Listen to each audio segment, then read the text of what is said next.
Good evening.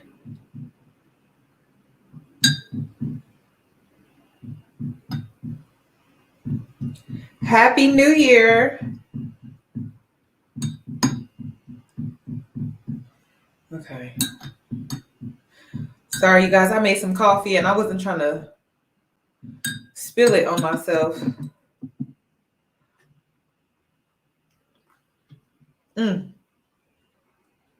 I needed some. So I picked up this book. I finally got it.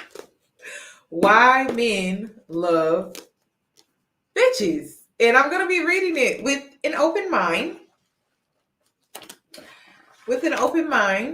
I'm going to be taking some notes. I have my highlighter, my glasses, my reading glasses.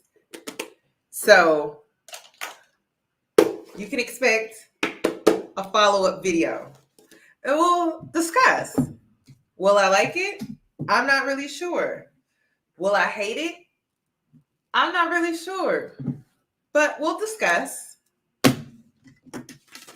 We will discuss. So in today's video, before I get into today's video, shout out to the winners for my giveaway, Kia, Tia, and Tabitha. You guys should have received your doorbell ring cameras in the mail on Monday. I emailed your tracking information and hopefully you guys got it. So let me know. So let's go ahead and get right into my intro because I almost forgot. And then we're going to get right into tonight's live. Hey boos, in this video, I give commentary based on my opinion. Nothing is to be taken as factual. We are just here to have conversation. We don't expose and we don't sip tea on this channel. I'm giving you real talk straight, no chaser. Let's see if you can handle it.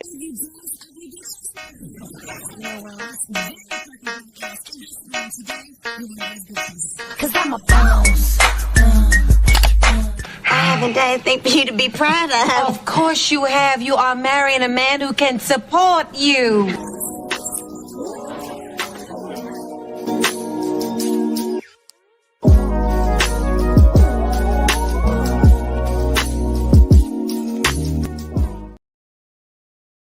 Thank you guys for all the compliments. You guys are so sweet. Thank you. Okay. Hopefully y'all still talking to me nice. Hopefully y'all talking to me nice when we get into tonight's topic, because tonight's topic is about the wounded feminine, and this video is dedicated to me triggering you. So hopefully you're okay with that. Okay? Hopefully you're okay with me triggering you tonight, and you'll still be nice. Okay, so I wanted to get into and talk about the wounded feminine.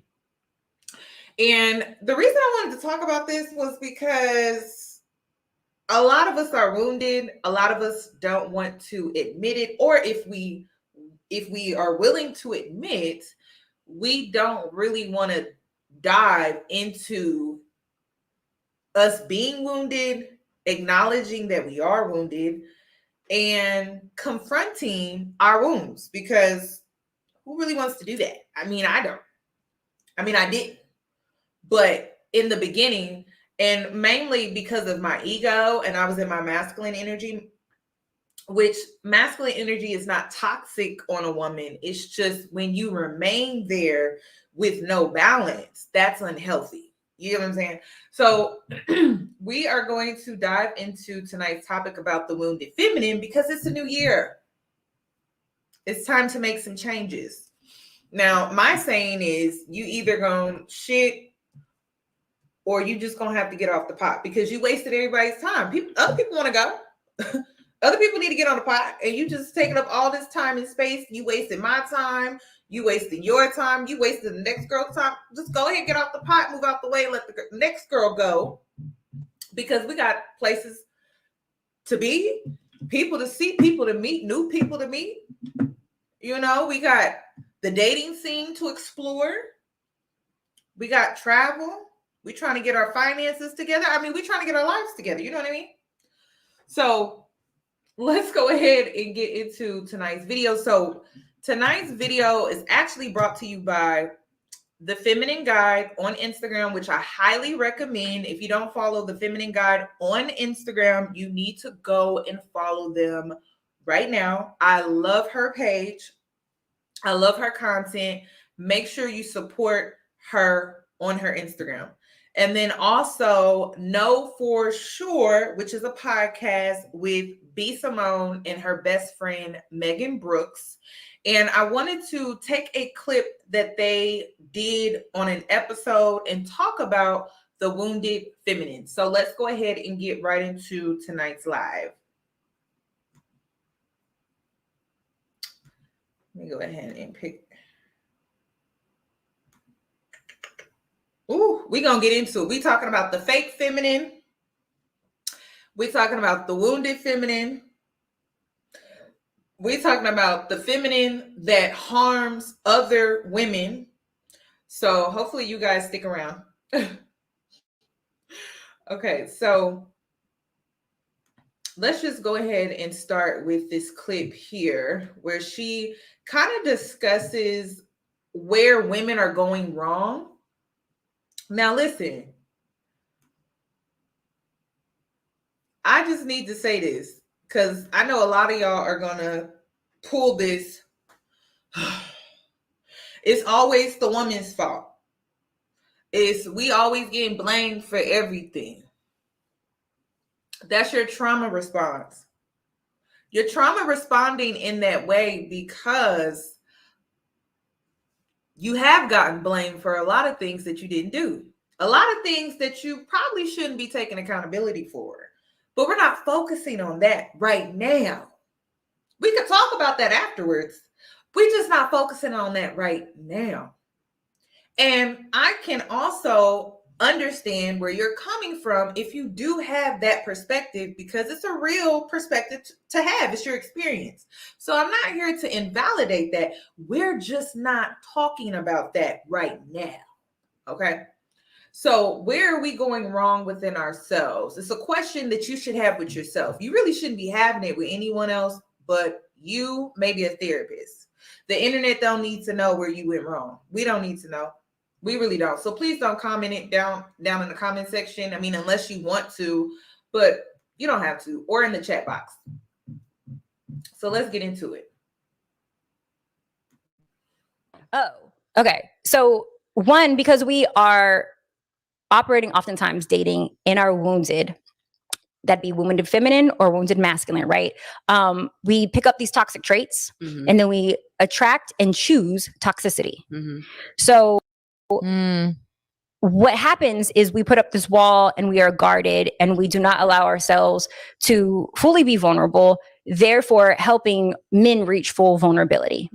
And because we have desensitized ourselves from our feminine energy, which is love, light, and flow, men have nothing to draw from other than pure masculine energy from the bros. But yeah, we want them to be emotionally available. So we put it in our minds like, next time I'm only going to be with an emotionally available man. But sis, you're not even emotionally available. We think that because we're emotional, that we are emotionally available. And what is okay, let's talk about this. Let's talk about this because a lot of y'all triggered. I can tell you now. And the reason is because, again, you probably are taking this as her saying that it's up to you to get these men to be emotionally available. No, it's not. It's actually not. It's how you choose to carry yourself. It's going to automatically influence them to be emotionally available. Women don't have to do anything. We don't have to nag. We don't have to bitch. We don't have to complain. The only thing that we really, truly have to worry about is ourselves. That's what this video is all about. Men will follow suit because they will see how we are moving, how we require emotional availability simply by what we tolerate. So she's not telling you to go out here and basically replace his mother. That's not what she's saying. Just stop entertaining men that are emotionally unavailable. And that will send a clear message to men that they need to be emotionally available. But see, this is where we mess up. Are you emotionally available? Because if you're emotionally available, you're not going to be entertaining men that are not emotionally unavailable. That's what she's saying. Okay? But you got to get past the trigger to actually hear what she's hinting at, because that's what she's getting at. She's like, okay, I want an emotionally available man. Let me make sure I'm emotionally available within myself, because if I'm emotionally available within myself, I won't entertain men that are emotionally unavailable. That is what she's saying. I'm just the messenger. I'm just the messenger. So let's continue. Now, I also got to make this known. Let's not just make this about men. Let's also make it about other relationships. Because one thing 2022 has taught me is that typically, if there's a relationship issue that you have with men, 9 times out of 10, all of your relationships have that same issue. It may start with the parental figure, a sibling, a grandmother, grandfather. It may even be your friends. So, prime example, okay? You may attract emotionally available, or no, you may attract emotionally unavailable friends. They only take from you, but they don't really offer much. So what do I mean by that? Well, because you attract emotionally unavailable men, you tend to attract emotionally unavailable friends. And they typically take, and then they don't give you anything in return. No real support. They may not even show up for your birthday dinner. They don't really celebrate you for real. The only thing that you get out of them are things that benefit them. But in the midst of them being benefited, they're there for you. So they'll come to you for advice. They'll come to you and want your opinion on things because that's a benefit to them. And you're thinking, oh, we're bonding. We're exchanging this bond by me giving advice. But really, what are you getting out of it? Nothing. Similar to your relationship with this man. But you have not came to the conclusion that all of your relationships are very similar and they tend to be rooted in the same issues, but you have not made that connection yet. And sometimes our trauma doesn't allow us to see it. And we do this thing. I don't know. I think the human brain is very interesting how we always pick out the most extreme experience. And we don't think about all the other traumatic experiences surrounding the most extreme. We just fixate on that. So I see this in parents, right? Where we'll take that one parent that was toxic because they were way more extreme than the other. And we'll pedestal the other parent that was the least toxic and we'll put them on a pedestal. We tend to do that with men and our friends. I see that a lot. That is another sign of being a wounded feminine. And it's okay because life is all about learning. I mean, how you gonna know? How you gonna know? How are you gonna know? It's gonna take you reflecting on your relationships. Do they all have a common denominator? Because a lot of times they do. Like if you don't speak up when it comes to your parental figure and voice how you feel and voice how you want things and express yourself freely. And I'm not talking about in a disrespectful manner. I'm just saying, just in general, you most likely don't do it when it comes to men, or your friendships. So you tend to be mute. You may also find yourself in friendships where when it's your time to express yourself, they interject. You don't really feel like they're comprehending or truly listening to what you're saying because, again, them listening to you, it doesn't benefit them. It only benefits them when they're getting advice from you and you're listening to them and their problems and their issues. Does that not sound similar to the guy over here that's emotionally unavailable? So you have to check within yourself, are you emotionally available? Because if you're not just attracting this man, you're also attracting friends that are really not there for you. They're there, but they're not connecting with you. And there's this wall between you and your friend. Same wall with this man over here. So just make sure that when you are going through this process of healing your wounded feminine energy, that you are looking at all of your relationships, because all of them need to be looked at further. Because I'm telling you, if you have an issue over here with one relationship, pretty much all of your relationships with people mimic each other. So look into it. Okay, let's continue. But that is what she's saying. That is what she's saying. But let's continue. What does that mean? Emotionally available? Like it means that I have the ability to share not just my emotions and my feelings, but I can also and understand how to pull yours out of you and make you feel safe and vulnerable. to share. Oh, I can set an example of vulnerability through my actions, and I'm good at pulling them out of you. A lot of us women are not capable of doing that because we didn't see our mama do it, and our father wasn't. Or he don't feel available. safe. He don't want to tell you nothing. Yeah, correct. Yeah. So, okay, so let me reverse it. Okay, are you the wounded feminine? Because not every woman is the same. Are you the wounded feminine where you are the one always pouring your problems into people, but people are not able to pour their problems into you? Because it should always be a fair exchange, right? If someone can't come to you and open up to you and be vulnerable, but you can go to them, that's not a fair exchange. And that's you being a wounded feminine. Why are people not able to come to you and tell you things? It can cause issues in relationships where people feel like they can't be honest with you because they feel that you may take it offensively. You may get super defensive. You may blow up on them. You may be emotionally unstable. And so they don't want to come to you and express what they're going through, or it may not even be that. They may not be able to come to you and express how they feel.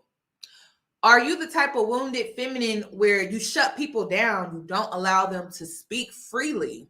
Because that's also a sign of being a wounded feminine.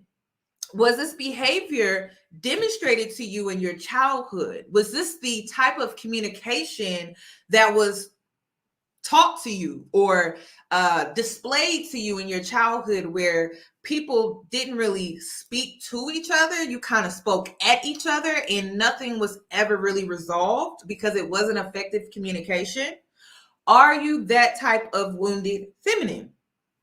Because, and you have to evaluate your relationships. Like, is your girlfriend able to really truly come to you and tell you how she feels? Are you guys able to check in with each other and you're being a listener? You're coherent to what she's saying. You're comprehending what she's saying. And you're also able to validate what she has expressed to you.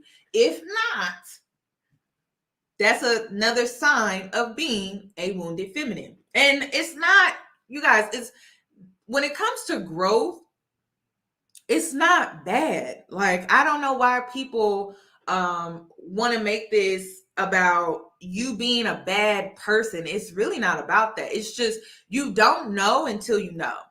The only way you're a bad person to me is when you have the awareness, you have the self-awareness, but you choose to still do you, knowing that with your self-awareness, that it's harmful. It may be harmful to yourself or harmful to the people that you claim you love in your personal space, whether it's the man, family, friends.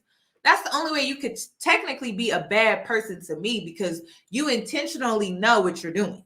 You just refuse to acknowledge what you're doing. And it's hurtful. It's self-destructive. It can ruin your relationships with people. It can ruin any future relationships that you want to make with people. So it's just something to think about. It's just something to think about. Doesn't make you a bad person. Like I said, I feel like it only does when you have the awareness, but you choose to still do you, knowing what it's doing to others.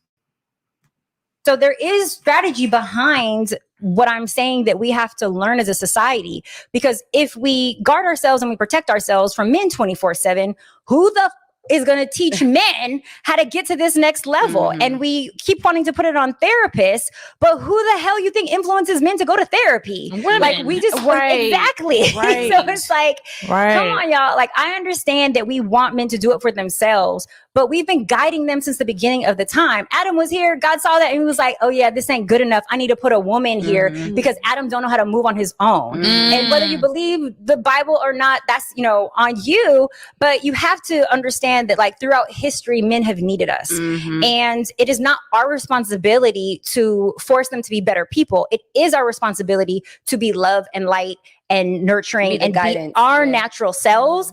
And we only give energy to the men who want to soak that up and who enjoy it and appreciate it. If they don't value that, fuck them And move we on. go to the next person who does. What we don't do is step out of character and start acting like something that we're not, or try to be men in order to, to protect ourselves or to, hang with them and like not get hurt by them. Yeah. Okay, so let me break this down. This is where we messed up. And I've been telling y'all for a few years now, I'm like, why are we copying men when men are unsuccessful? I've been saying that. I'm like, why are we copying men when men are not successful? They're not emotionally available. They don't seem happy. They don't really take care of themselves. They're not in the best physical shape when it comes to them aging. But they talk about us hitting the wall. You got to understand that you are wasting your time giving access to men who don't value who you naturally are. And you try to prove your worth when the value is not something that they want to see.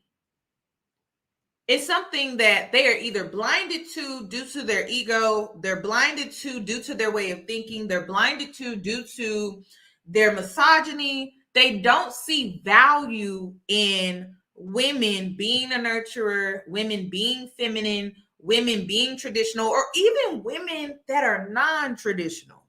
If they don't see the value in it, there's nothing to prove to them. The only thing that you can truly do is move on and move away from men that don't see your value, but you can't force it on them. And a lot of times we as women have tried to force it on them. We even try to mimic their behavior in hopes that we get a aha, but we never got it. If anything, I felt like women got played by copying what men do when it has shown us that it's unsuccessful. So my thing is this. I think we should focus on ourselves. It's not about being all love and light to the point where you're a doormat. It's just not matching. It's just not matching the energy that is not helpful, that's not valuable, with more energy that's not helpful and that's not valuable. It's to move around those individuals and to seek people who are on the same level as you that will value it. So I'm going to play this clip. I'm going to continue to play this clip, but there's another clip that I need to show you that I came across on TikTok. And this is the type of man. And when I say this is the type of man that I'm talking about, it's a mindset. It's not a race. It's not a height. He needs to be financially stable, because you can be spiritual all day, but we do live in a world that requires us to pay bills and to take care of ourselves. So financial stability is important. financial literacy is important. It's not about just having money. It's about having your ish together. But you got to get around men that see the value in a woman's true nature, where he's not requiring you to come out of that. A lot of men today don't even know a woman's true value. They think it's sex. They think it's your body. They think it's status. They think it's making you look good among their peers or their friends. They think it's you auditioning for a position to be number one in their lives. They think it's you mimicking their mother. That's not your value, and it was never your value. It just wasn't. But let's continue. We're going about this wrong. And it's messing us up as a society because we're getting comfortable without relationship. And yes, I do think that there are a lot of people who do not belong in a relationship and just be single. And that's perfectly fine if you don't desire a relationship. Yeah. But the problem is that half of those people are lying to themselves. And it's not that they don't desire a relationship. It's that they are telling themselves that in order to not experience the rejection they don't want to do the work and be vulnerable. Correct. Right. So instead they're like, I don't need Or this take thing. 5 L's and then So we're trying to tell the whole universe, like, you don't need a relationship. You're good on your own. And like, actually, we're not even naturally built to be alone, or it would have just been Adam. So does that mean if we're operating in this space where women are from based off of what you're saying, so correct me if I get any step wrong, if we're operating more in our masculine and not in our feminine, allowing, like you said, I'm not emotionally available, so how can I attract a man that's emotionally available, right? So if we have all these wounded feminine beings that are wounded and operating in their wounded feminine energy, and we are the leaders or guiders to getting men to operate in their feminine, right? And softening and being emotionally available, are we just fucked? We have to relearn it. Because, no, I'm saying if the majority of women, I'm not saying majority of women, but if we're on this trajectory of women being in their wounded feminine, if those women are men ever going to operate if we are the ones that are supposed to guide them to that? Right. Correct. Unless the women change. That's what I'm saying. Right. But nothing in society is teaching women now to do that, to operate in their feminine. I feel like there's a lot of guide a man to his. This is why you need help and you need a coach. I feel like, but I feel like there is a lot of rhetoric about, and people are now getting hip to masculine and feminine energy, and also understanding the relevance of coaching and therapy. Finally, right? Our parents' generation didn't have that, but it is a man's responsibility to evolve and to grow, and it is a man's responsibility to want to become a better person. That is what he should desire. It is also hard when you desire a man who doesn't know his purpose, who you allow to lead you. And if you know your purpose and he doesn't know his, it is a red flag. That was my relationship. And I'm looking directly at you. Okay, girl. It's like, okay. I was trying to that you'll be 10 times. led down a dark hole. She told me, let her go. She said, I'm looking right at you. That's That's so real. Run that back. Yeah. Run it back one more time. That was us all If day. we know our purpose as women and we are attracted and we desire a man who does not know his purpose. Yeah. Yes, sometimes, far and few, we can help them discover their purpose.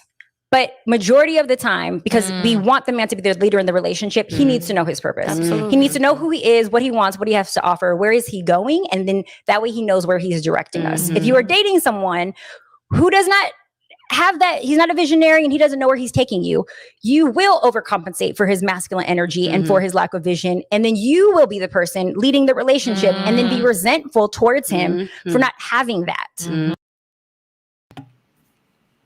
Okay, so what I feel she is saying is that a man already has to have his foundation already laid out. So he knows his vision. He knows what he wants. He knows what his purpose is. We're not talking about Dusty down the street, okay? We're talking about a man that has a plan. It's in action. It's in motion. He's laid the groundwork, right? But then he meets you, right? I feel like when it comes to relationships, a lot of married people that I talk to, they say things like marriage is work, marriage is work, marriage is work.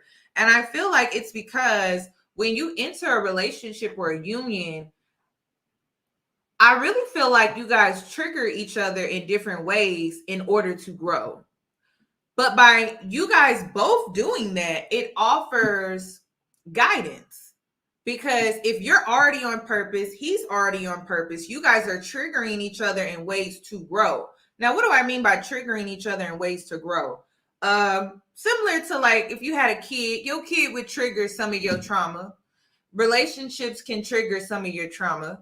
Things that you didn't know you even had trauma regarding. Like prime example, when you're in a relationship, you could trigger your man to be more confident. Maybe he doesn't have the level of confidence that you see in him, and you trigger that simply by existing. And what do I mean by that? By you being on purpose, that may trigger him a little bit. Like, oh, I can't fall off.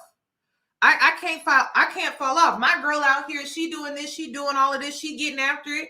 I need to be on my A game because I can't slack in this relationship. So you're triggering his ego, whether women want to acknowledge that or not. That offers guidance. That offers him guidance to become better. It's not that you're like going out of your way to guide. That's not what it's about. It's really about the divine feminine, the divine masculine coming together and offering guidance just based off of you guys coming together. It's not that you are doing this thing, you're spoon feeding him this guidance. It's really not. It's you being focused on your goals. He's focused on his. You guys have this common vision and you choose to work together in that way. And by you working together, there are going to be triggers. So he could trigger you to become more confident in yourself as well. Being with a successful man requires a woman to be very confident, especially in this society where men are placed on an extremely high pedestal when they have status, money, a good business. You also have to be on a certain level. That's going to offer guidance for you to be on your A game because he's triggering you as well. You guys are triggering each other. So I think women, you got to take it with balance. It's not that you're doing this thing. And a lot of us get triggered when we hear women say that, because in the past, we played the mama role. We played the mammy role, whatever you want to call it, where we were pulling out our wallets. We were opening up our purses. We was going to the ATM machine, and we were stepping out of our feminine energy to guide a man. And that's not what she's saying. She's saying stay in your feminine energy and guide through wisdom, guide through influence, guide by showing up for yourself. She's not saying step in that masculine role, pull out your purse, pull out your wallet, and support this man through school. That's not what she's saying. She's saying take a different approach, but the outcome is going to be completely different. So it's just something that you have to look at differently. When you heal and you're not looking at it through the eyes and the lens of the wounded feminine, you will know exactly what she's saying because you have your boundaries. You're not about to go to the ATM. You're not about to support a man from the ground up. You're not doing that. That's behind you because that's what you did when you were wounded. You're healing now. So because you're healing, you're not even looking at life like that. You're like, my influence is enough. My influence is enough. How I show up for myself is enough. Have you ever noticed, and I notice it within my own life, if I'm doing like a 30-day challenge, if I'm making green smoothies for myself, if I'm taking on a new lifestyle, if I'm drinking more water, I notice how by me showing up for myself, how it rubs off on other people. It rubs off on other people. So I'm like, dang, she making a green smoothie too. Or I'm like, dang, she been going to the gym consistently too. When you focus on you and you show up as your best and you try to do your best, it has the ability to inspire others. That energy has the ability to transfer to the person that you're in a relationship with. If you're sharing energy with them, it's going to transfer. So imagine two healthy individuals coming together in the masculine and feminine energy, and you guys are both at your best, trying to achieve your best with a common vision and plan, right? That energy is going to feed off of each other. So the influence is going to be there. There's nothing that you physically have to do. You're not doing hard labor. You're not ruining or putting your credit at risk. You're not doing any of that. You're showing up for you. And in the process, you're inspiring the man that you're with. And it goes both ways. That's what she's saying. But you should not be in your masculine energy at all. You should. You should not be in your masculine energy at all. And that's why we're having this discussion about the wounded feminine. Mm-hmm. And there are some people patient enough to pull that sometimes out of a man, but he has to be very guidable. Yeah. So do you feel like, sorry, my wheels are spinning. No, yeah. Do you feel like women, most men are not guidable, just so you know. So don't waste your time. We already figured that out. So don't even waste your time. Majority of men are not guidable, and they will resent you for trying to be. So just don't even waste your time, sis. Don't do it. or maybe society, we look at a man, we talked about this in one of our like first episodes. Yeah. Living in your purpose, right? Having a purpose and being successful to me are Two different things. two different things. Agreed. Absolutely. Yes. Right? Yes. The goal Yes. is to do both. Both. Yes. That would be Right? ideal. That's Yeah. ideal. Ideal. That's the goal in Correct. life, to be able to bring something that you're good at and your purpose into alignment and be successful. Success. right? Correct. Whatever your definition of success Yeah, is. but I feel that a lot of times we live in a society where because you are wealthy, successful, Mm-hmm. to society that means standards. that Yep. he is a good man to date. I can marry him. I can date him because he's successful, right? So if he's successful, then he must be living in his purpose. When those are two different things. Correct. Yes. One And is we don't a teach- career and a job. One is a career and Other job. one and is why God put you on this Yes, earth. and we do Jesus. not Yeah. talk about the difference. And so now we have women chasing men that are successful, purpose and driven. you get it, and you still miserable. Correct. Yeah. And Correct. you still ain't able to here's the- provide what you really want. Here's the other because part of he's your not- point, Meg. Like Yeah. most women don't know how to be with a successful man, Mhm. right? You can be successful in your own right, but we also are women that will say, well, I want him to make this amount. I want him to have this lifestyle. I want him to dress like this and look like this.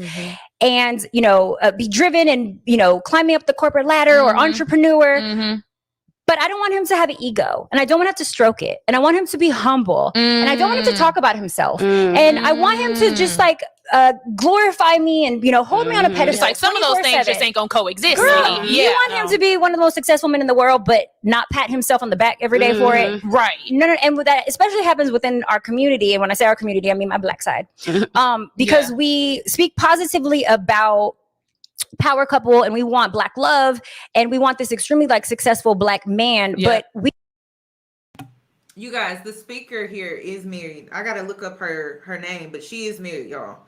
And then Megan Brooks, I believe she's married, or she was married. I think she's still married. I think Megan Brooks is still married. So there are two married women on the panel, and I think B Simone and the other girl on the side of her are both single. One thing that I wanted to point out, when we speak on being the wounded feminine, that's you basically just being in your masculine energy and you resting in your masculine energy because of the things that you have gone through. When we speak on being a healthy feminine, that involves you being balanced within yourself. So that means you know how to interchangeably go between being in your feminine and your masculine. When you think about spirituality, you think about being in alignment, you think about being balanced, you think about your chakras being aligned and things like that. That involves you balancing out both your masculine and your feminine energy. When you're wounded, you tend to be more in your survival, which means you tend to be more in your masculine energy. Now, for you to achieve your goals, I don't care if they're short-term, long-term, whatever goals, it's going to require you to get after it. So it's going to require you to be in your masculine energy. You have to know how to read rooms and how to step in your masculine and how to step out of it, how to step in your feminine and how to step out of it. That's why self-care is so important. Like if you know you work a demanding job, you work in a demanding career, self-care is so important because it's going to bring that balance back to your life. If you know that you're entering a relationship with a man, you know that you don't need to be in your masculine energy coming home from work. You know that you're meeting your man at home. So because you're meeting your man at home, you have a protector. There's no need in you being in your masculine energy just so you can make it to your front door to see if you can get inside safely. He's waiting for you. So you got to know how to seek balance in your life because it's about balance. We are not, as a wounded feminine, we're not in alignment. We're out of alignment. We're not balanced. We're not even taking care of ourselves as women when we are in our wounded feminine. Not emotionally, not mentally, not physically. We tend to neglect ourselves when we are the wounded feminine. So it's about you finding balance. It's not about you just being all love and light and a doormat. I'm not really for that. When we think of the dark feminine, we think of a woman that's stepping more into her masculine energy, but she's still feminine. It's about balance. So you just got to know how to read rooms. You got to know how to adapt. You got to know that when you take on both of these energies, it's going to make you unpredictable because you're going to flow. And it's really about you being in this flow where it's like, okay, I'm needed here in this way. Okay, but I'm needed here in this way. And then I'm needed here in this way. But over here, I'm needed here in this way. And it's like you just adapt to your circumstances or your situation or whatever the case may be. You just know how to adapt and be in the flow. When you're a wounded feminine, you tend not to do that because of hurt. You tend to be guarded constantly. You tend to get triggered, then get defensive. Or you tend to get triggered and then get offended. Then it makes you defensive. Everything bothers you when you're a wounded feminine. The littlest things, because you're constantly triggered because you have not healed your wounds. And it's normal. It's something that you have to work on within yourself. And it takes time. I think that's all I wanted to cover with this break right here. But you also got to understand that everyone talks about setting boundaries, but the first set of boundaries that you have to set is always with yourself. And then you can branch off and start to set boundaries with others. Because one thing that I have learned about setting boundaries is when you have them set with yourself first, people tend to respect you so much more when you have this boundary that you have set, or you have these boundaries that you have set with yourself. Because that means that you have self-respect. When you have self-respect, people tend to respect you way more because they see how you have this restriction that you have placed on yourself. And that's something that a lot of people respect, especially men. So it's something that you have to do within yourself, and then you extend beyond yourself. And people can either get with the program or not, but they can't ever try to come for you for setting a boundary when you know damn well you set it with yourself first. So if you apply this to yourself, what makes all these other people feel like they can't get in line when it comes to your boundaries if you following the same boundary that you're trying to set with them? That means they don't respect you.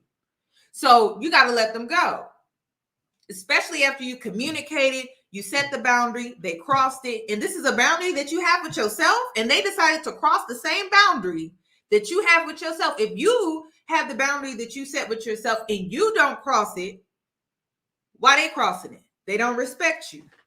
And it's really that simple. If you know, and the boundary can be something as simple as this. You don't put yourself out there to emotionally have relationships with the opposite sex while being in a relationship, right? Okay, so that boundary is a boundary that you have with yourself, which is a boundary that you have extended to this man in a relationship. He decides to go out here and create an emotional relationship with the opposite sex. He's crossed the boundary, not only with you, but he's crossed the boundary that you have within yourself to never do him like that. So if he crossed that boundary and it's a boundary that you have with yourself, y'all not aligned. He got to go. And it's really that simple. You got to have inexcusable consequences. A lot of women don't understand this. Like if you allow a man to ice skate, it don't even, if you allow a man to slide, he will ice skate. If you allow your girlfriend to slide, she will ice skate. The human nature, even though men and women are different, we're very similar within relationships because we're human. So even if, another example, you set the boundary with your friend to not just vent to you and unload on you, but you set that boundary with yourself to not do that to your friend because you don't like how it's done to you. So not only did you set the boundary with yourself, okay, I'm not going to unload all my problems and just vent my life away to my friend. That's not fair to them. She may not be in a good place. And I'm going to ask her not to do it to me. Okay, so you set the boundary with yourself, you set the boundary with your friend, but she unloads on you and she disrespects you. That's disrespect. She crossed the boundary. So she doesn't respect you. And that's exactly what it means. It's disrespect.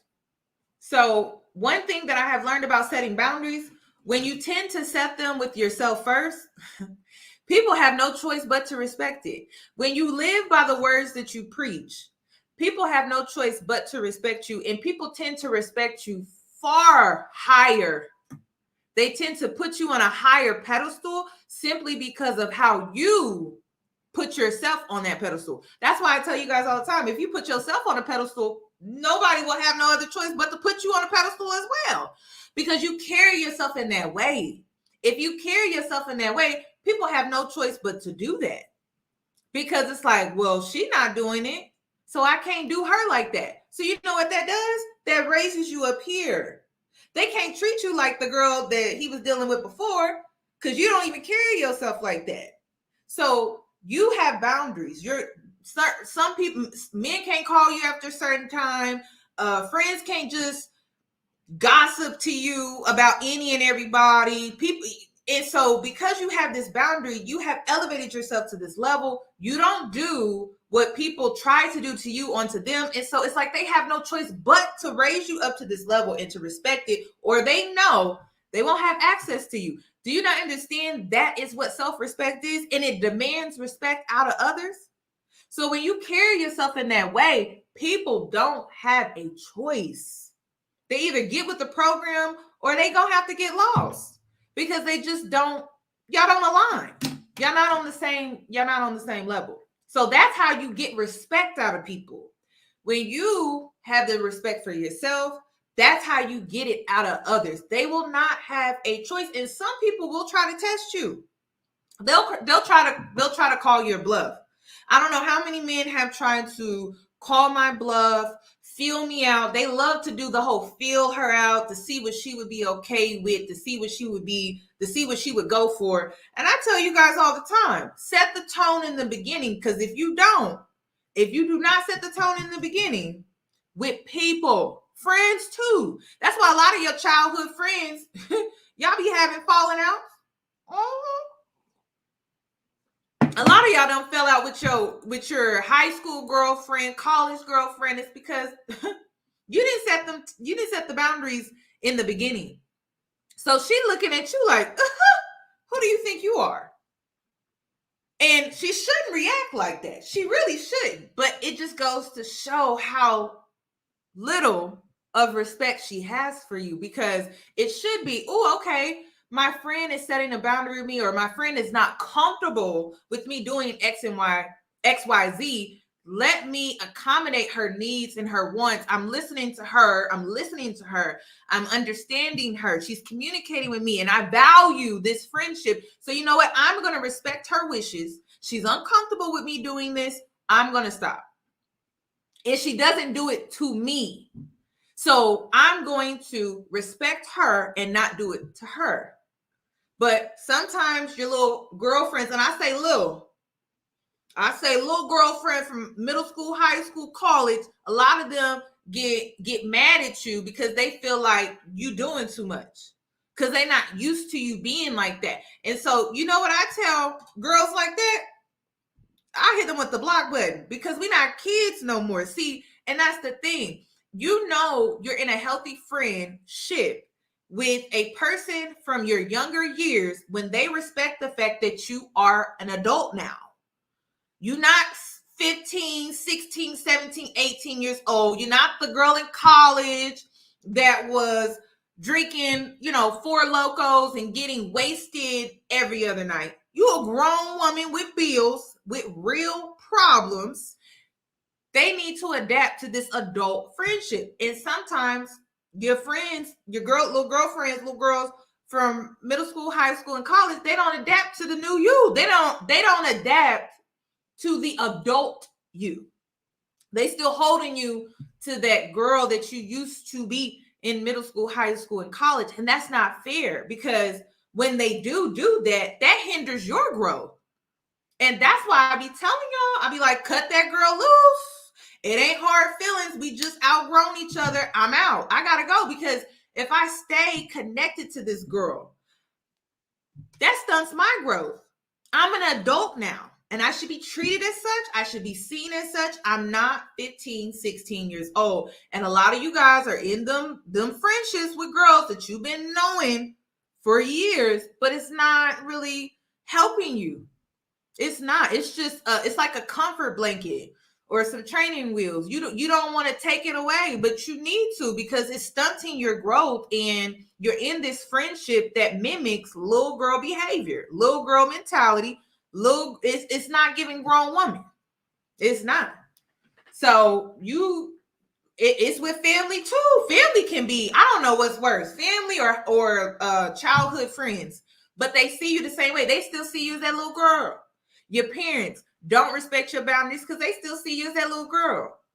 Some of y'all still got baby girl in their phone, little cute little childhood nicknames that they used to call you in your phone. You need to get them to change it because they see you as the 20-something-year-old or 30-something-year-old adult, 40-something-year-old adult, or they don't see you.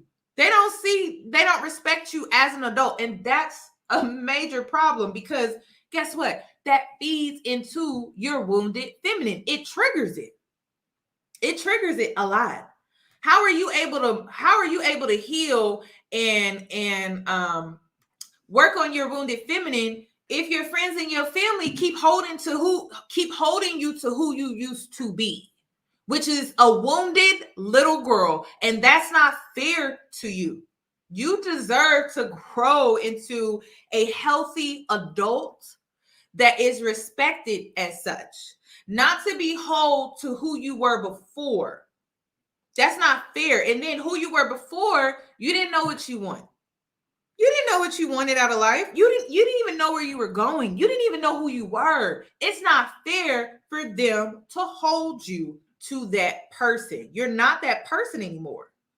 So you got to have some real conversations with some of the people in your circle. So when I say check your circle, this is what I'm talking about. Either they respect you for who you are today, or they got to get lost. They got to go. And it's no hard feelings. It's no hard feelings. It's not. But you deserve better than that because you've done the work. You're working on yourself. You're growing. You're elevating. You're changing. You deserve people that's going to accept the new you, the new and improved, or even the girl that's in the transition phase where you're doing the work and you're making these changes and they just not supportive. You deserve to be around people that respect what you're trying to do. Otherwise, they're an ops. We forget how fucking hard it is as a Black man in America to make that top 3%. Mm-hmm. And we want him to not boast. We want him to not talk about the struggle and how hard it was and how he has defied all freaking odds. Yep. No, unfortunately, something has to give. And if it means you affirming him every day and stroking his ego, by all means do it.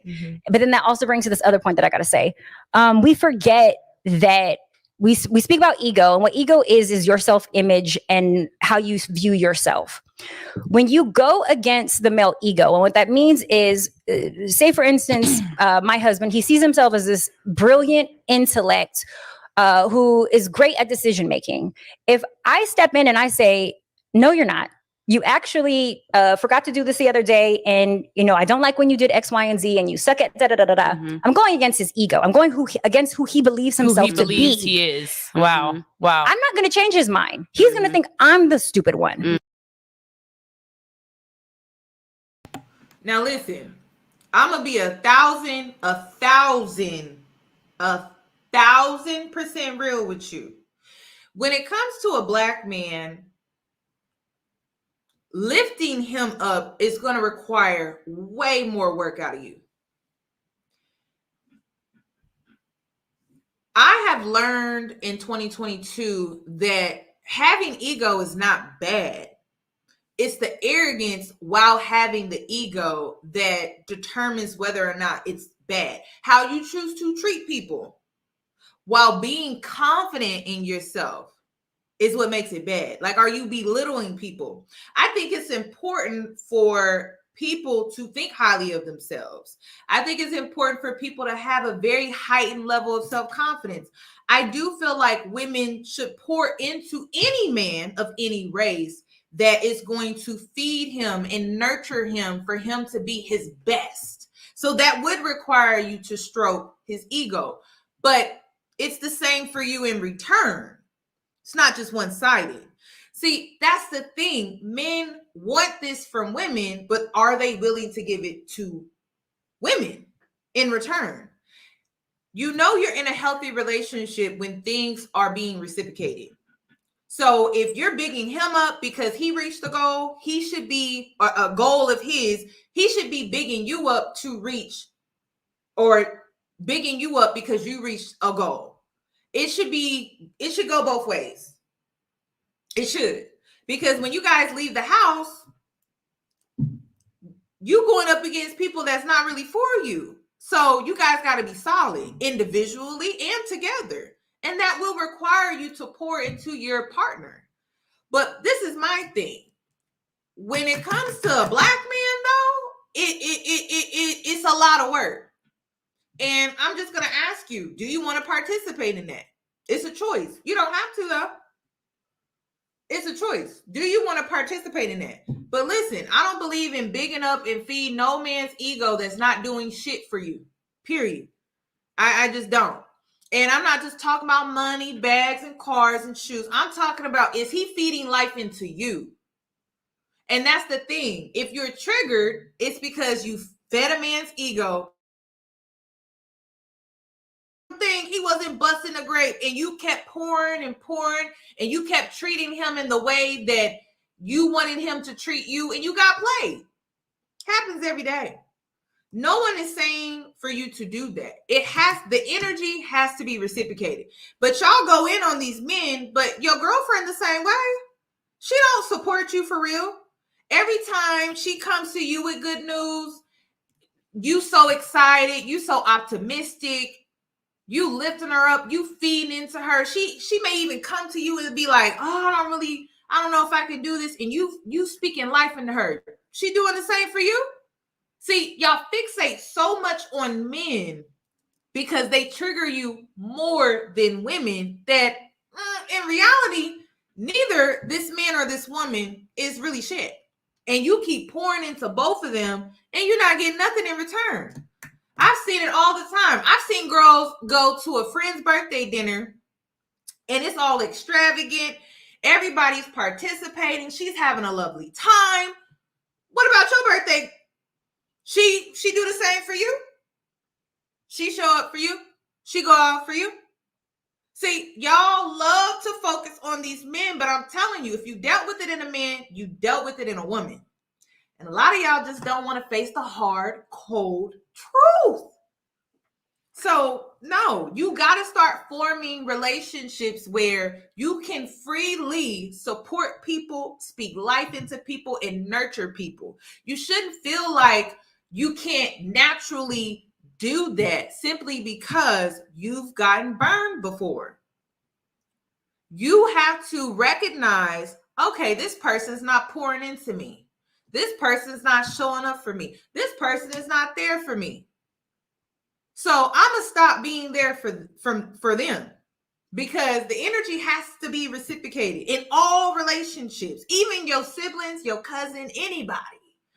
You dealing with somebody, you just started a podcast, you just started a business, and you and your cousin, y'all supporting each other. You're always there for her, whatever the case may be. But she didn't even show up to support your grand opening. She didn't even share your podcast.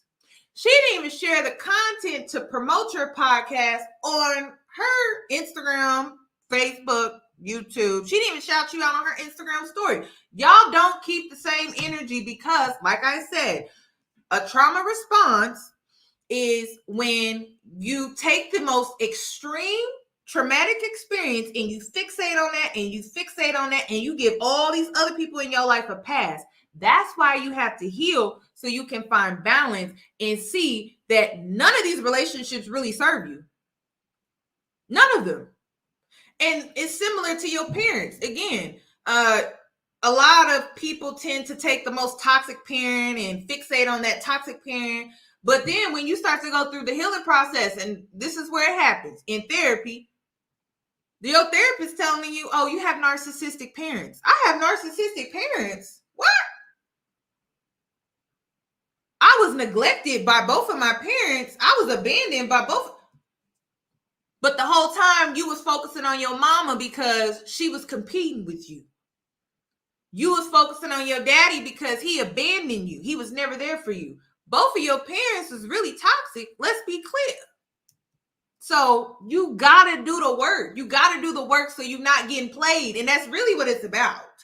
It's about you not getting played. You not wasting your time. It really is. Because I'm telling you, if it's over here in this relationship, it's somewhere over here in this relationship as well. So you got to be careful. And it makes sense. When you are wounded, you tend to be at a lower frequency. You tend to be lower vibrational. So you attracting all of these crab in the bucket people, roaches, the bottom of the sea type fish. Okay. And you creating and forming these relationships.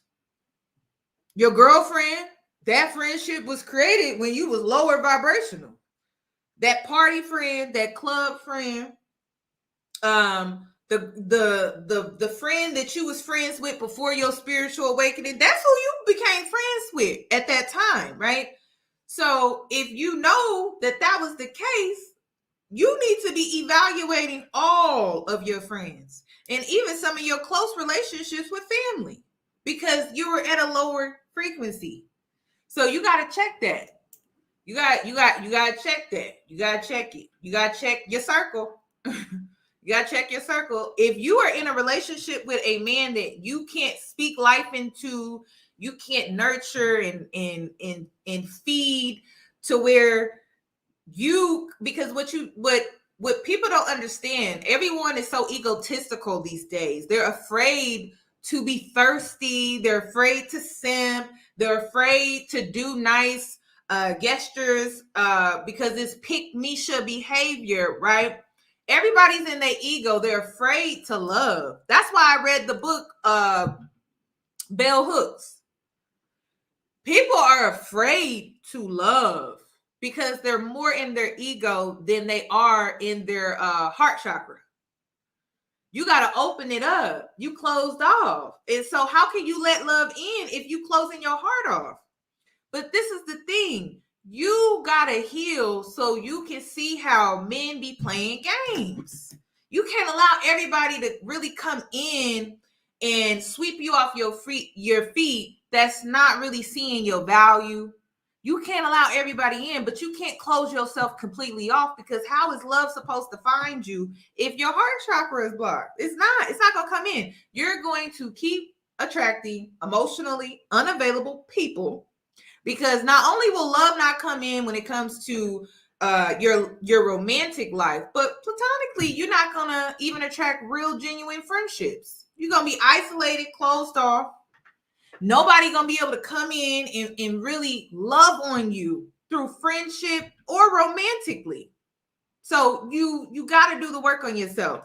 You just got to know, you got to have your boundaries. If somebody is showing you signs that they are not for you, cut them loose. Do not hold on. Don't even be like, let me think about it. Let me see what they do. Cut them off.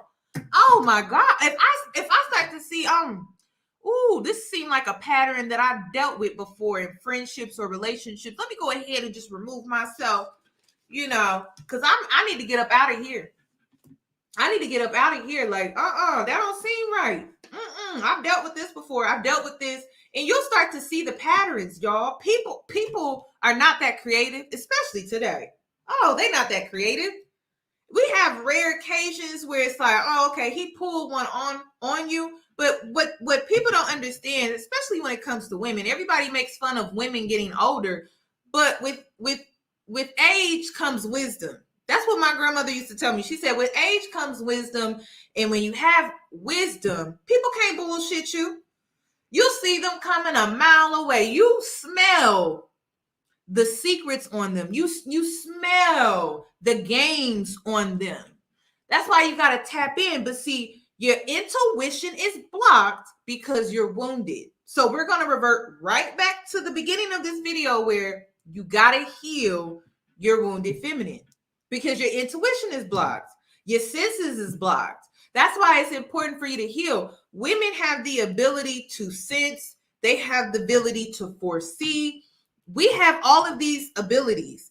A lot of times in this system, I'll call it the system, patriarchy, whatever you want to call it, we tend to block off our natural gifts because we get made fun of for being emotional. It's amazing that women have the ability to be emotional. It's only a danger to a woman when she's not in control of her emotions. When you are emotional, that means you can feel things, you sense things that's connected to your intuition. So because you're able to be connected emotionally, you're able to pick up on senses, and they tend to be very strong. And this is why when you have kids, you'll see a woman and she just gave birth, her whole aura is different. And it's because her intuition has been heightened through childbirth. And she can sense when something is wrong with her child, whether the child is sick or the child is in discomfort. Her intuition is heightened. In some cases, they're heightened to certain levels to the point where they may be slightly paranoid or they have extreme anxiety. And that's why when you jump from being single to motherhood, you go through that postpartum because it's such a swift and drastic transformation when it comes to your senses, because you went from being single to now being a mother. And so now your senses are like so heightened and it's new for you and it drives you insane. So you typically develop like anxiety, depression, sleepless nights. You are exhausted beyond measure. You're reaching a new level of exhaustion to the point where you just worn out. So women have the ability to sense, to feel. You have the ability to see. You just have to heal so that you will allow these gifts to come in, but you're blocking them off. You're blocking them off.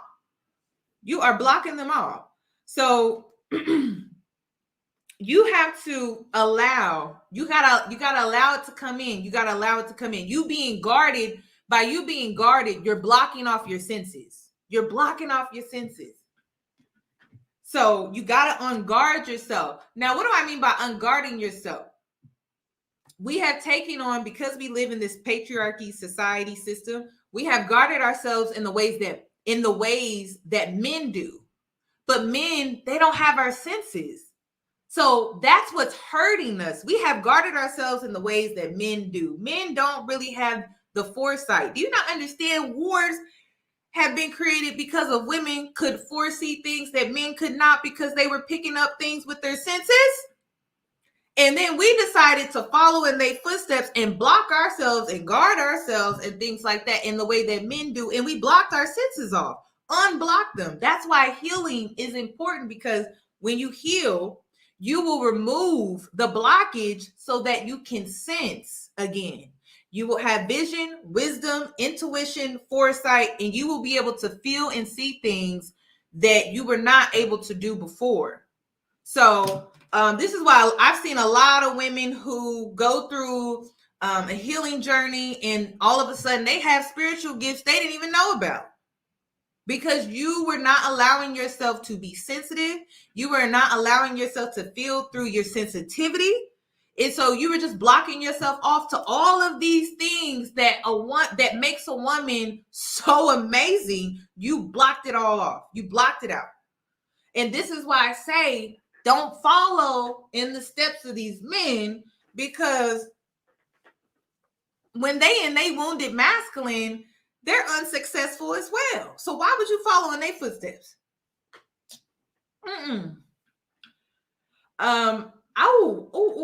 Jessica, I will do that. I will do that. Okay, let me continue because I'm getting off track, y'all. I just went on a whole tangent there just for a sec.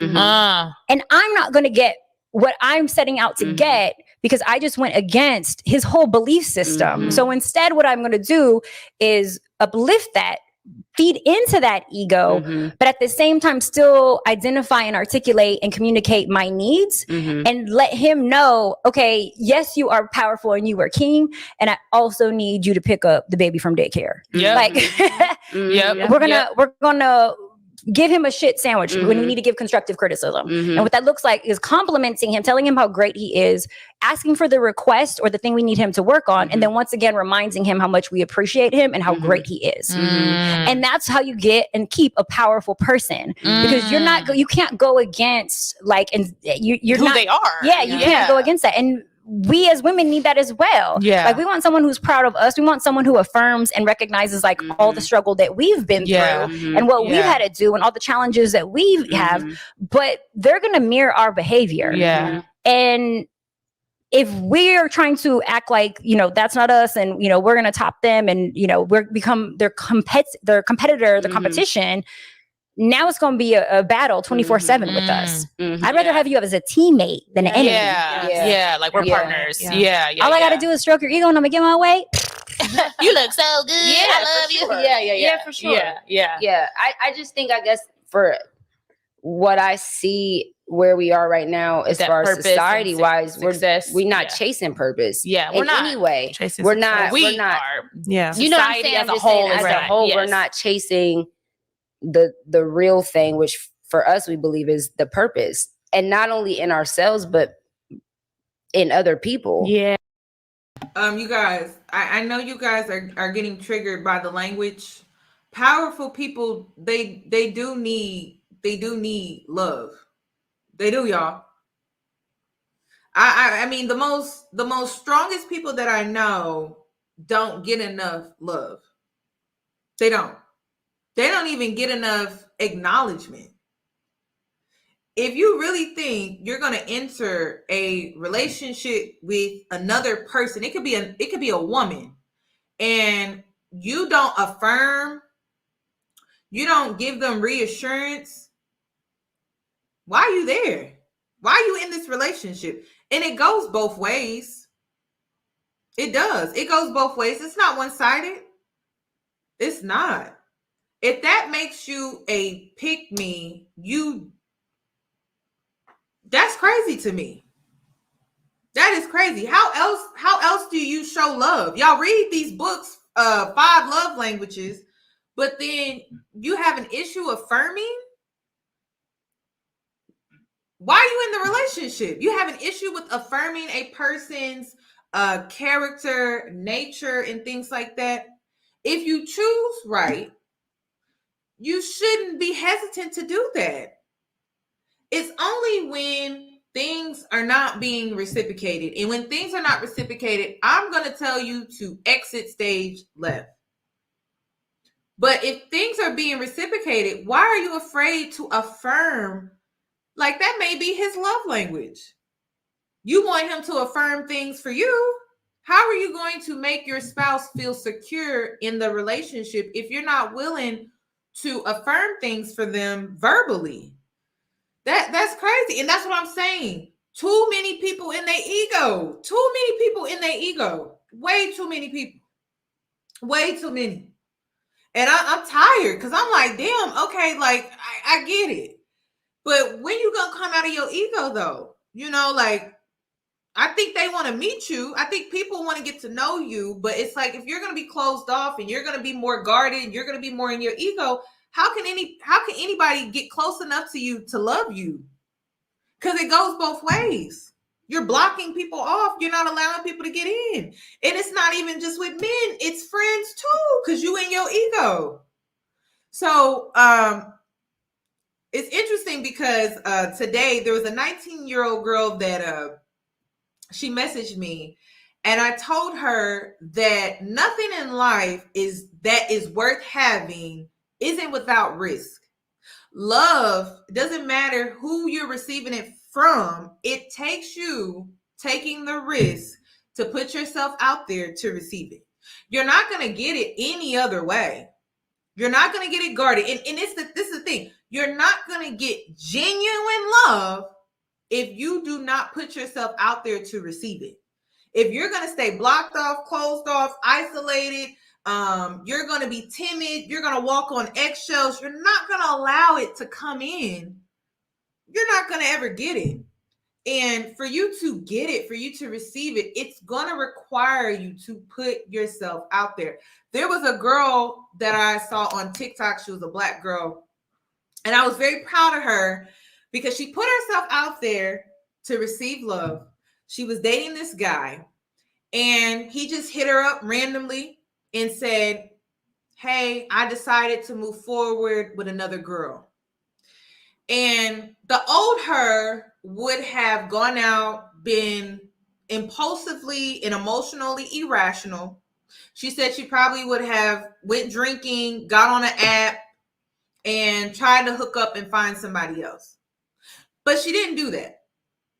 She decided that because she has worked on herself emotionally and she understands that this is a process, she understands that she put herself out there, that this was a possibility. And she didn't spiral like she normally would do. She actually reflected. She put on some Beyonce. If you saw it, then you saw it. And she bought herself some flowers and she nurtured herself through that disappointment because it's disappointing. Probably took a shot at her ego, took a shot at her self-esteem, maybe even her confidence. But she was also proud of the fact that in that moment, she realized that she had grown from who she used to be. And that's what all of this is about. So no, she didn't get the guy. She didn't. But she got the growth though. And it wasn't a total loss. So she was able to nurture herself through that. She did some self-care and she picked herself back up. That's part of it, you guys. There's no way around it. So if you don't get this picture perfect idea of how things are going to happen out of your head, you're going to miss out. You are. Because what if she reacted and said, you know what? I'm not going to put myself back out there like F love, F dating, F all of this. I'm just not doing it, you know, or she could have just spiraled out of control after that. She decided not to do that. So you got to understand when it comes to getting the things that you want, living your best life, your soft girl era, whatever the case may be, it's going to require you to take a risk. It is. Nothing worth having is going to take is something you can receive without risk. You could get married. She could have married the guy. Even with her getting the guy, getting married, that is still not guaranteed. They could get divorced within a year. Nothing in life is without nothing that you truly want out of life. It's not something you can receive without risk. You're going to have to risk some things. Okay. So, but listen, it takes you working on yourself because if she would have taken it a different way, I don't think she would have responded in the way that she did. I felt like she handled the rejection very well. And I was proud. I don't even know the girl. I I'm like, girl, that is amazing, because she could have taken it the wrong way and it could have caused a lot of emotional damage for her, honestly, but she nurtured herself through it. She worked through it, and she's still working through it. And she was able to acknowledge that within herself. And I'm proud of her. I don't even know who she is, but I'm proud of her. So y'all got to understand, like, if you want the guy, if you want the car, if you want the career, if you want the friend group, if you want the networking opportunity, it's going to take you putting yourself out there and taking a chance on yourself and taking a risk. And if you don't do that, you're going to just miss out. And it's like, why do you want to be the girl that misses out? So it's just something that you have to acknowledge. And yes, rejection is God's protection. I believe in that 1,000%. You don't want things that are not for you. And if it's not for you, you're not going to receive it. But continue to take the risk, continue to put yourself out there. Have your boundaries, have your self-respect, have your inexcusable deal breakers, right? But don't give up on yourself. Don't give up on the things that you truly want deep down, even if you don't express them to others. Don't give up on what you truly want simply because you're afraid to take that risk. Because I'm telling you now, it don't matter if it's a man, a friend group, traveling solo. It's going to require you to step outside of your comfort zone and to take that risk. And you should take that risk on yourself. And the reason I say that is because you deserve to take that risk on yourself. You do. Because you deserve to have and to receive. That's why. But you're not going to get it by just staying in your comfort zone. I'm sorry. Okay, let me move on. Oh, please give the video a thumbs up, you guys. Let me see how many. Please, please, please. I would really appreciate it. Yeah, correct. Search for the purpose, not just and the money, the back. The purpose, mate. Your purpose with that person.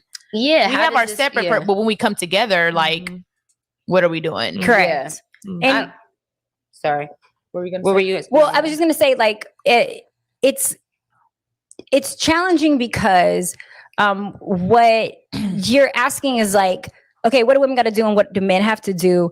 And I'm saying we really run this shit, but they have convinced us that they do. Yeah. And all I'm saying is, like, ladies, remember who is in power and who's the puppeteer. Yeah. And we are really the ones who are running shit, but we are going to let them think that they are, and who cares as long as we're getting our needs met. Yeah. And that's a very hard concept for women to get with. Yeah. I don't care though, as long as I'm on the throne. If I'm queen on the throne, I'm good. Right. Y'all, I do not care. Okay, I do not care. But that's women being in their ego. That's women being in their ego. That's women being in their masculine energy. I will allow a man to think whatever he needs to think. As long as I'm getting what I want out of it, I do not care. I'm not about to stress about that. More important things to stress about. Okay, there's this video. Oh, wait. That I wanted to show you, because I wanted to show you guys how incredible women are and how incredible you can be when you change your outlook and your perception on being a woman. So let me do it. Hold on. I may have to, let me just go ahead and continue to play a little bit because I'm trying to pull up this video.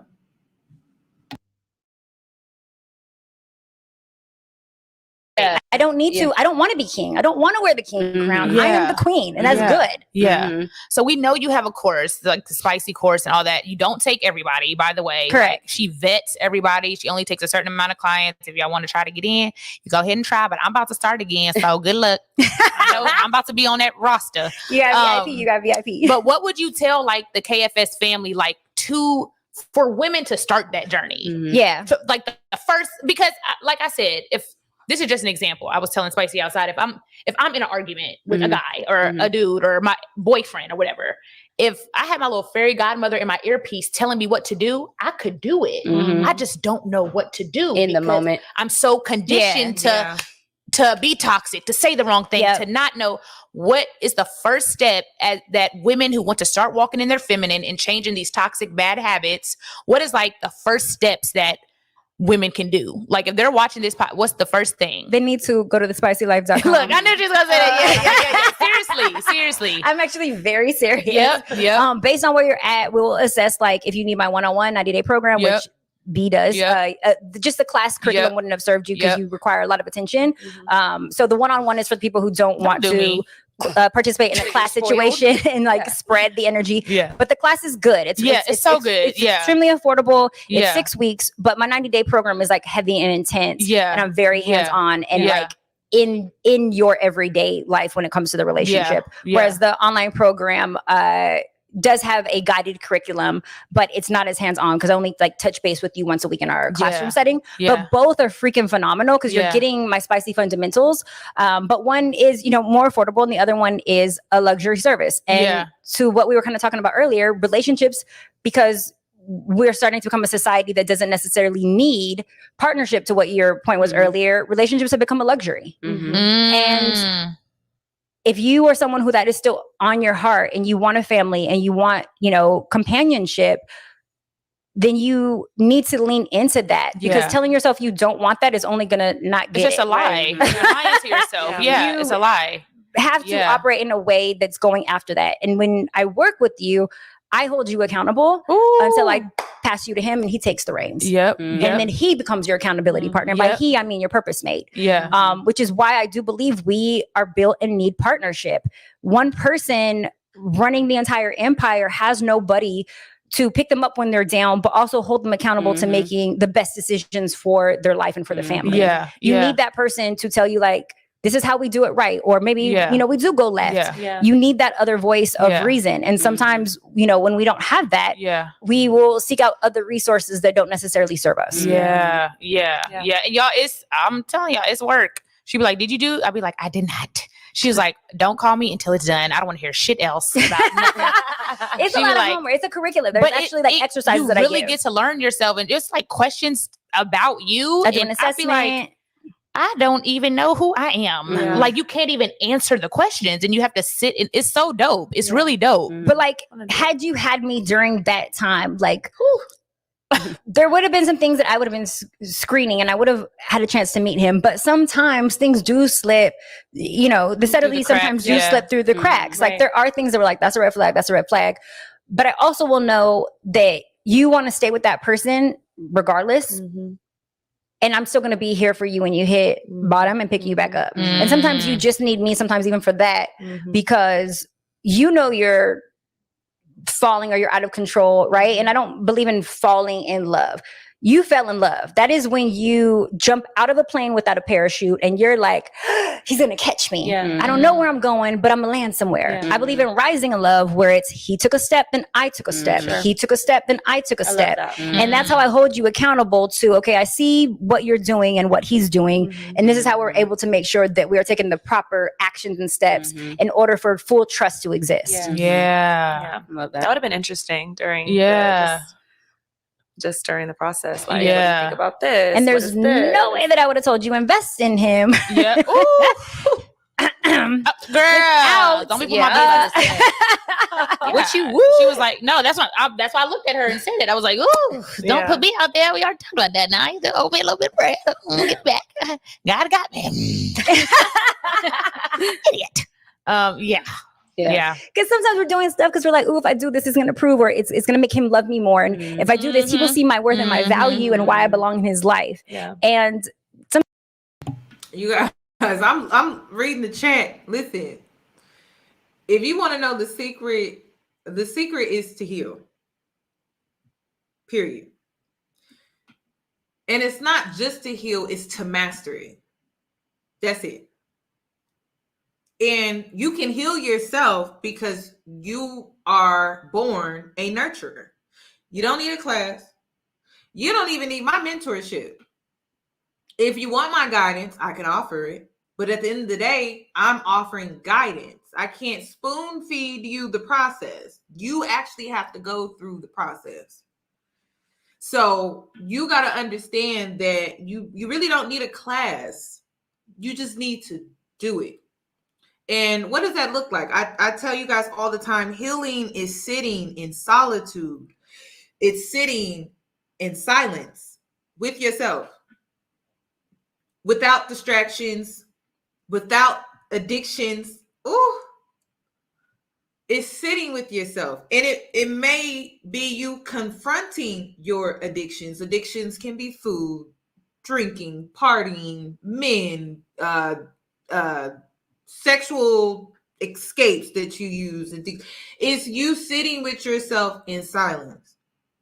That's what it is. And reflecting on where you are in life, how you got where you are in life, and thinking about where you're trying to go, and thinking about how you need to change things within yourself to get there. Then thinking about, well, what changes do I need to make to get there? That's it. You don't really need a class for that. You don't. And we live in a system where we feel like we always got to have a teacher, but you don't. You can self-teach yourself how to do this. And that's how you master it. But you don't need a class. You don't need all of that. You know, you really don't. So just always keep that in mind. Master the art of healing. Master it. Because life is going to throw you some crazy stuff. And if you master the art of healing, your bounce back is top tier. Because that's one thing, people look at me like I'm crazy. Like, you guys, I lost my grandfather Friday, and people are like, she seems okay. I'm getting by. I'm getting by. I allow myself to be emotional when need be, but I know how to disconnect. I know how to sit with myself. I know how to mourn and to cherish the memories that I have. I don't pretend that I'm not affected by the passing. Very similar to the betrayals that I went through 2022, 2021. If you know anything about Pluto being in Scorpio, then you know that as millennials, it is our time to help the collective to heal from loss, abandonment. If you know, then you know. And the last one is betrayal. That is why I'm here. So I used to question, I'm like, damn, why am I always dealing with loss? Why am I always dealing with like betrayals? Why am I always dealing with abandonment? It's been my calling, it's been my purpose this whole time. So as I'm teaching myself, I'm able to teach others. And that's how I know for a fact you can do this. You don't need a course. You don't need a class. You really don't even need to talk to me. You got to find a way to do it for yourself. And as you're doing it and you repeatedly have to go through these trials and tribulations, you're going to master healing yourself.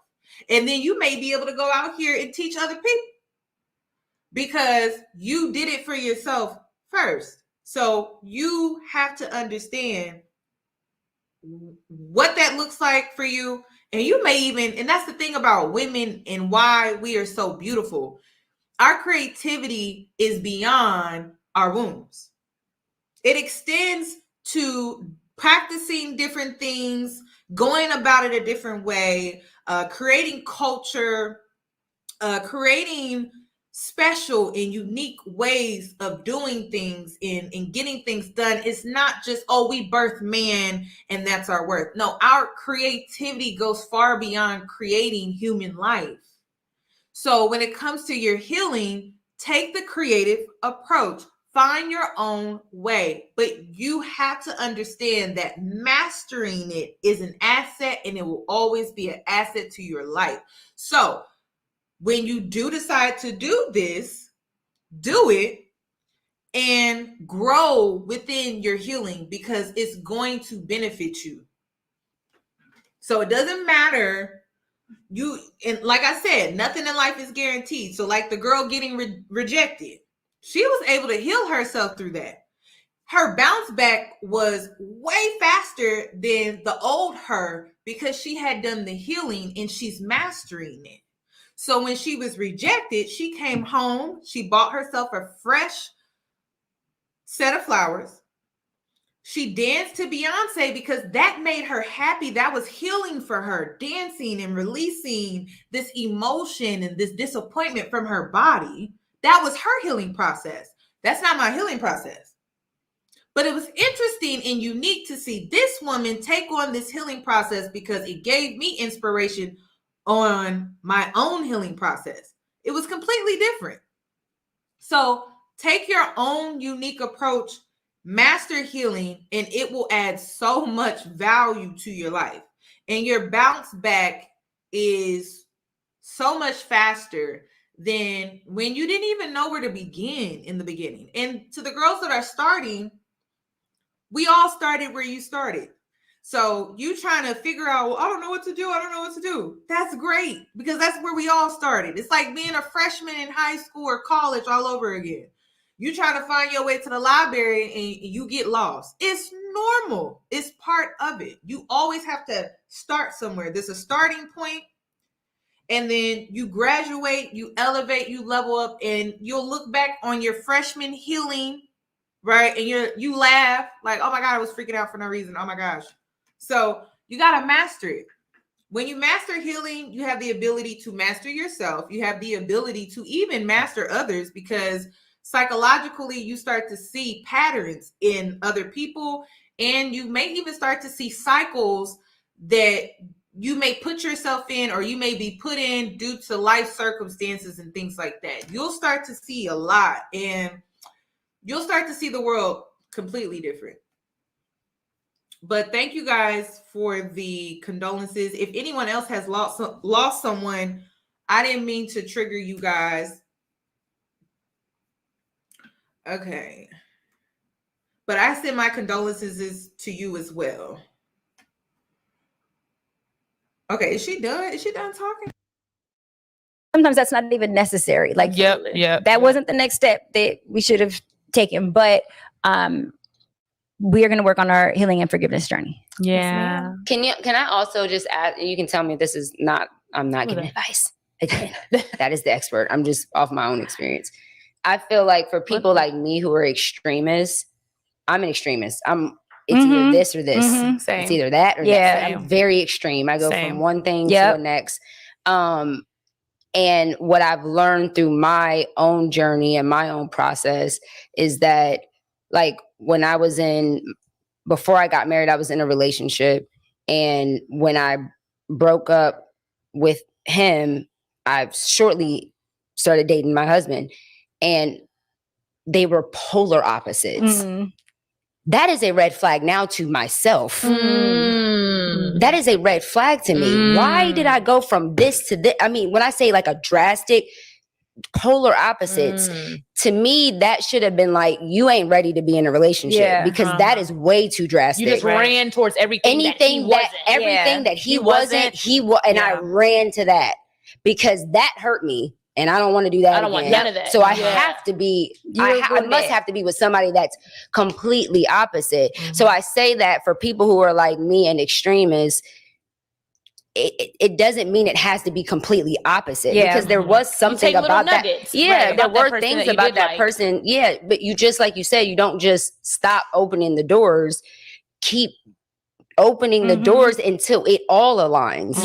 Not just parts of it. You know what I mean? And I'm just saying that as a person who is an extremist. And I believe that a lot of women do that. Oh, for sure. Like, oh, hell no. I never like anybody, and for the first time I like somebody in a long time. I'm all in. I'm all in. First, let's unpack why you never like anyone.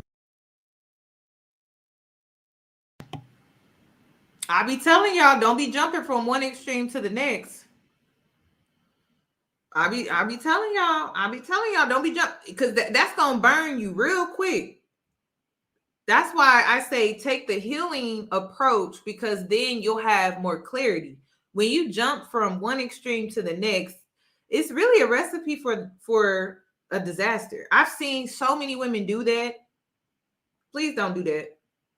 Take your time, slow down, heal, get to a stable place in your healing, because healing is forever. It's never ending. But get to a stable place where you can offer yourself emotional stability. That's when you're ready to truly like put yourself out there. But if you're emotionally unstable, you haven't done enough healing yet. And what do I mean by that? Well, you get easily triggered. You take everything offensively. You get defensive. You're on defense more than you are on offense.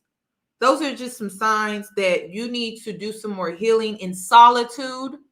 And then once you become more emotionally stable, you have emotional intelligence, right? Then it's time for you to put yourself out there. And you may even go through some phases where you put yourself out there and you think you've gained the emotional intelligence and you realize, oh, I'm not ready. Because you try to meet new people, you try to date around, and you're not really open to receiving this new person. You keep comparing them to old people and how old people did you and how old people would do this, and how you're not ready. So just know that it's a process. It is a process. So to jump from one extreme to the next is it's more risky. I'll say that. It's more risky. I've seen it work for women. I've seen it work for women, but I've also seen how it has burned women. So just know, when you jump from one extreme to the next, you're like the extremist, which is also a trauma response. It's a trauma response. And I was trying to warn Black women about this trauma response that we were doing towards Black men. It just never made sense to me, because I'm like, it's a trauma response. To jump from one extreme to the next, that's a trauma response. It is. It is. You got to find balance. So just take your time, work on yourself, know what you want, have your boundaries, have your inexcusable consequences, have your deal breakers, have all of those things. Have the self-respect, have the confidence, have the high level of self-esteem, have all of those things. But jumping from one extreme to the next is just a trauma response. So you got to slow down.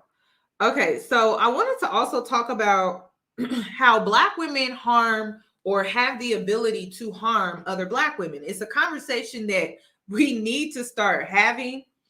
And I wanted to talk about some of the signs that Black women have the potential to harm other Black women. And we can start with the whole fake femininity. I see a lot of that. It's been going on for a while. This is why I don't really consider myself a femininity channel. I didn't in the beginning, because I have a femininity series. In the beginning, I felt like it was amazing and it offered true help to Black women. But then it just seems like once a movement starts, certain people latch themselves onto it, and they don't have the most positive, or their intentions are just not really where they need to be. And so it kind of loses its purpose. So I wanted to talk about fake femininity. Let me blow it up. So I see this a lot, where women choose to wear their femininity on the outside just to reap the rewards of femininity, but it's fake. So a lot of times they put on this outer appearance and it's just a cover up, like it's just a costume. They'll come out of it eventually, but they just put on this costume and that's it. It's just not going to get you far. You want long-term success. So when you do the groundwork, you're going to have the long-term success. When you just fake it, it's going to be, you're not going to have the long-term success with that. It's going to be short-lived. You'll probably walk down the aisle. You'll get married, but will the marriage last? That's what you got to ask yourself. you'll probably meet friends, girlfriends, and stuff like that. But if the relationship is shallow, when something real happens in your life and you need that support, will they still be there? So the wounded femininity, when the divine form of your femininity is repressed because of unhealed wounds that manifest in your behaviors. So let's get into these behaviors real quick, because they look differently for different people. We see a lot of this today. Let me blow this up. We see a lot of this today where women tend to use their seductive techniques to get exactly what they want, even if it doesn't benefit the other party. And you guys, I don't really like the verse because it's not a competition. It's really not. She is comparing the two, but I don't really like that, because I mean, take this out right here, take the verse out, and just say your old self and your new self. Okay, so old ways of thinking, new ways of thinking. So you are using insight, intuition, strategy to get what you want while giving the other party what they want as well. Which means when you take this approach, it's not manipulation, but you're still getting what you want from the situation, and they're getting what they want. So there's fairness, there's righteousness, there's integrity when it comes to this woman over here. So you're not taking the toxic approach where you feel like you need to manipulate, play games, and do all of this other stuff. Okay.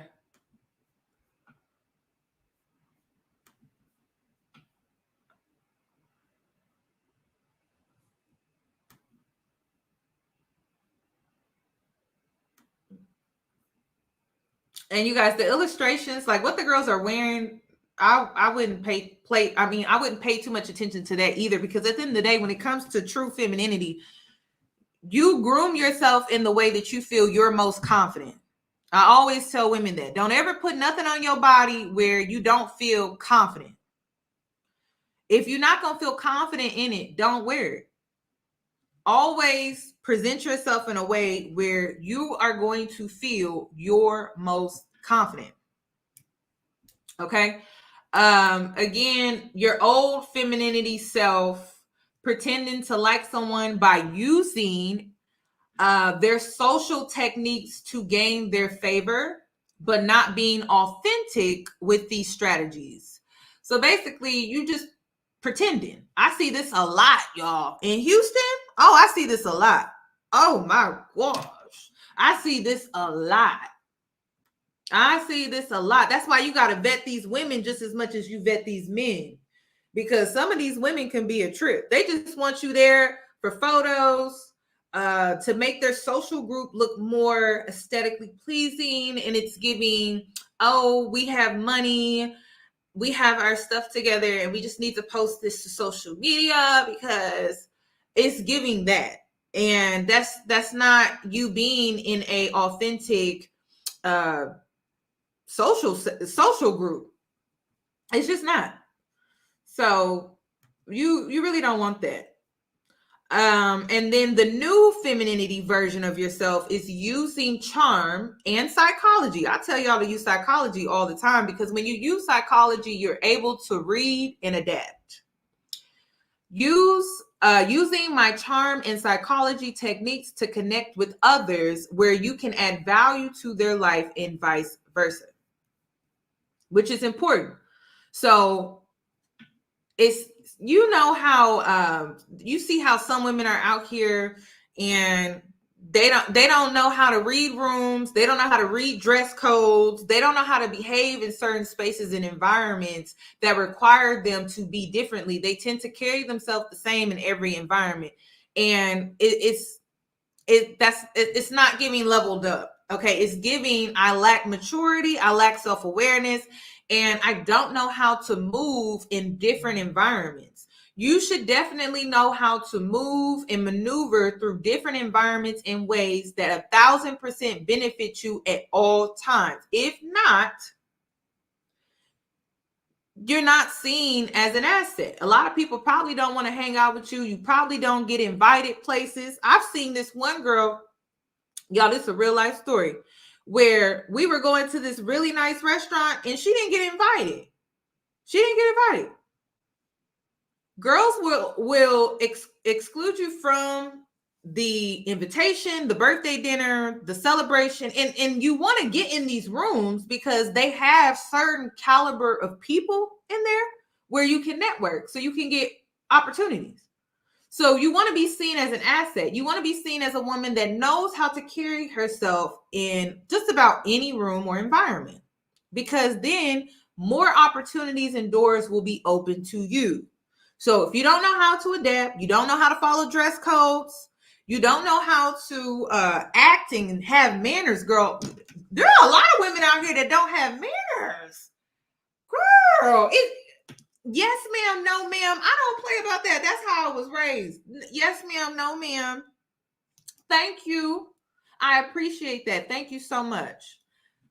Just simple, simple. That goes a long way. And when people see you carrying yourself that way, they have a lot more respect for you. So, y'all, manners, you'll be surprised how they lack today. Manners. I cannot stress that enough. Do you not understand? Nowadays, you having manners is going to get you into certain doors that the girls that don't have manners, we're not talking about body type, shapes, and looks. We're talking about manners, sis. Everybody talking about looking a certain way, being a certain size. A plus size woman is going to get chosen over you because she has manners. Oh my God. Y'all not ready for that type of conversation. You never want to be in a space where you're making people uncomfortable because you lack something as simple as manners, kindness, compassion, sympathy, things that nurturing women typically have. Okay, so let's bring back manners. We need to bring that back. You got to know where you're at, okay? You got to know where you're at. You got to know who you're around. You got to read the room. And one thing that I like to do is when I'm invited to a nice dinner or an event, or I'm going somewhere that's more upscale and I know it's going to be upscale, I check the menu, I check the prices, I check the dress code. I'll call ahead to see what the attire is. I'll go to the website. Girl, do your research. You never want to go to a space that you don't know anything, you don't know nothing about it. You always have to call ahead, look at the pricing, look at the menu, ask questions about the dress code. Just look, fill it out. And if you're really concerned, do a drive-by. Girl, I do that all the time. Do a little drive-by. See scope out the place before you go there and embarrass yourself. You don't want to do that. Okay, so your old femininity, I'm just call it that. Using your cute little voice to tell someone what they need to do and making passive aggressive comments. I feel like when it comes to having issues or a misunderstanding, be direct. Don't be passive. Don't be passive. That shows weakness. When it comes to your femininity, it's not about you being a weaker person or a weaker what. No, your strength comes in the fact that you handle things directly and you're not passive aggressive about it. That's childish. You should be able to assert yourself in a way to where you get things handled. If there's a misunderstanding, you clear the air. Just like that. And so then there's no room for any confusion. There's no room for anyone to manipulate something you may have said or done. You are direct. I can't stand it when I hear women use that little voice. I'm like, what's the point of that? The new and improves you, the new femininity you, communicating your expectations through your actions. Remember when I talked about boundaries, you set them with yourself? Prime example. Not just your words. So you practice what you preach. I'm big on that. I'm not about to sit up here and preach to y'all all day and then I'm going to go do the complete opposite. I'm never going to tell you to go do something that I haven't done first or that I wouldn't do if I was in your shoes. That just don't make no sense. No sense to me. Okay. What's the next?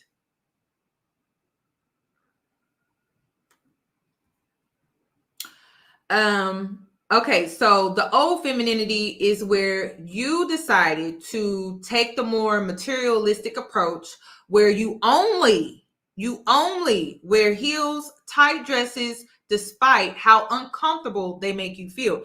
And that's what I'm saying. That is it is a manipulation tactic, but listen, you guys, I'm not going to tell you to get rid of that completely because it can benefit you in a lot of ways. Okay.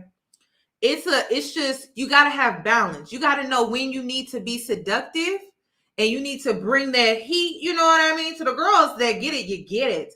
You know when you need to bring that heat and you know when you need to just put it on ice.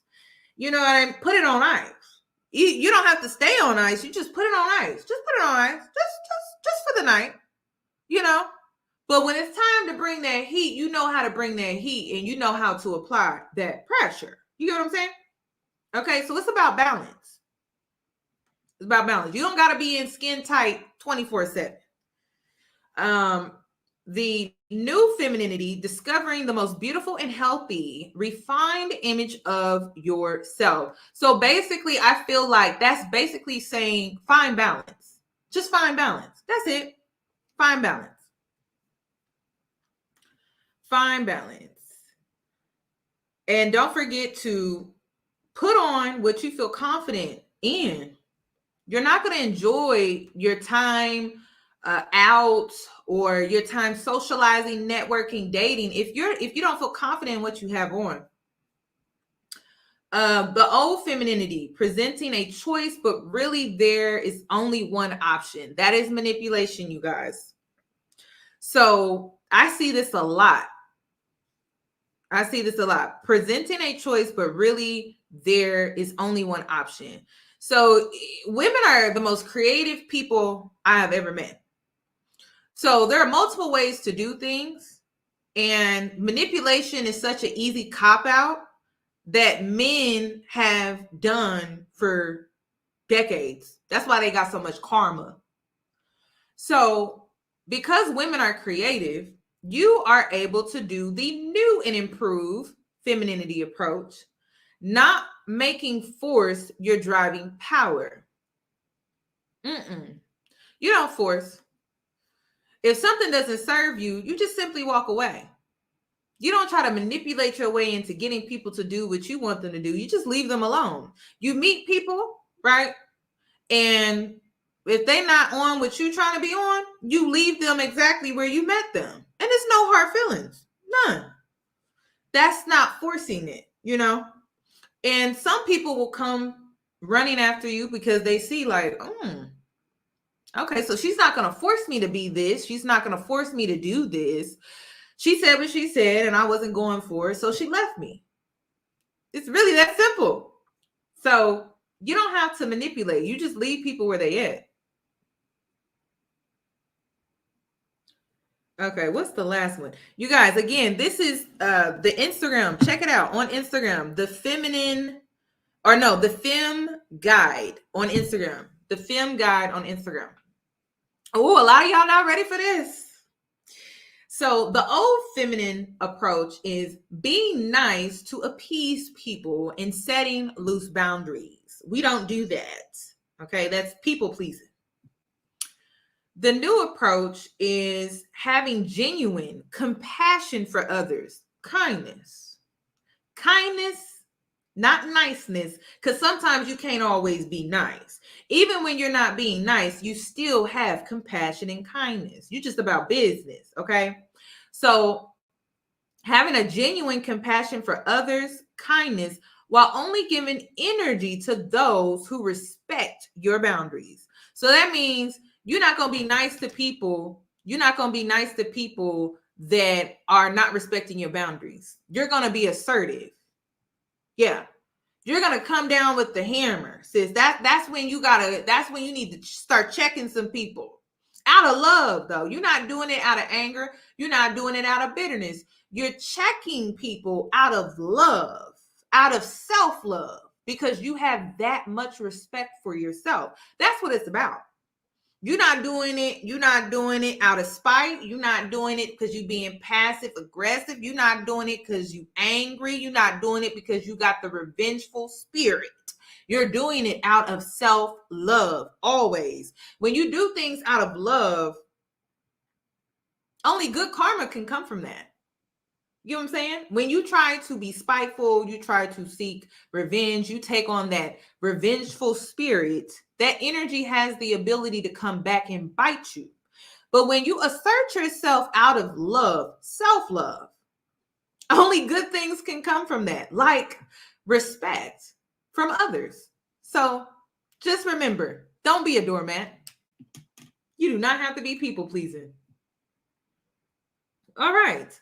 Kindness is important, but you don't got to be nice all the time. And you need to stop being so damn nice. Some of y'all too nice. I know I was too damn nice. So understand, have compassion and kindness, but you don't got to be nice all the time. Okay. So next, I also wanted to talk about how insecurities play a major role in how Black women tend to harm other women. Okay. So let's get into this. I know a lot of you guys went through it this year with your little friend group. And I keep saying little friend group. I sound like somebody's mama. But girl, you did. You went through it with your little friend group this year. Last year, I mean. You went through it with your little friend group. You sure did. And this is what happened. So you have the healing, meaning you're taking on the journey. Then you have I've reached a level within my healing that's stable. And then you have the unhealed. And so in your little friend group, right, the unhealed started triggering and causing friction with the either healing or stable healing. I don't know which one it was. So you started seeing, okay, the unhealed is taking my kindness, my niceness for granted, because you started healing. And so that was causing friction with the friend that is unhealed. And now y'all don't see eye to eye. Y'all got beef. Y'all probably had a falling out. You started to see that because you were changing, that this person, this unhealed individual over here, was most likely jealous, envious. Okay. And then the healing and the stable healing girl over here, y'all probably still connected. Or if there was just two girls, right? It's just whatever stage you were in, it's the unhealed, and then it's just you, and y'all just fell out. I knew this was going to happen. And the reason why I knew that this was going to happen is we can't be in a whole healing girl era and still be friends with people that are not healing. It just doesn't make sense. You probably went and swept through your entire social group because you started realizing, like, dang, I got a lot of toxic people around me. The toxicity, I don't like it. I don't like how this person treats me. I don't like how this person talks to me. I don't like the shady remarks. I don't like how this person is possessive over me. She won't let me make new friends. She's insecure. She puts herself down around me, which makes me uncomfortable. So you started seeing how you were kind of growing apart. You may have had a falling out because she may have taken it due to her insecurities. She may have taken you going off and doing your own thing, doing what's best for you the wrong way because she's insecure, maybe slightly possessive, because some of these girls can be possessive. So let's get into it. And then also, if you were out here focusing on yourself, you was taking on a healing journey, you started reaching new heights of success, whether you got into a master's program, you graduated college, you got your graduate's degree, you got your bachelor's degree, you got into some other type of program, maybe you switched careers, you went from being a nurse to now you in tech, you went through some form of transformation. And so now you seeing how this friend truly feels about you. Let's talk about it.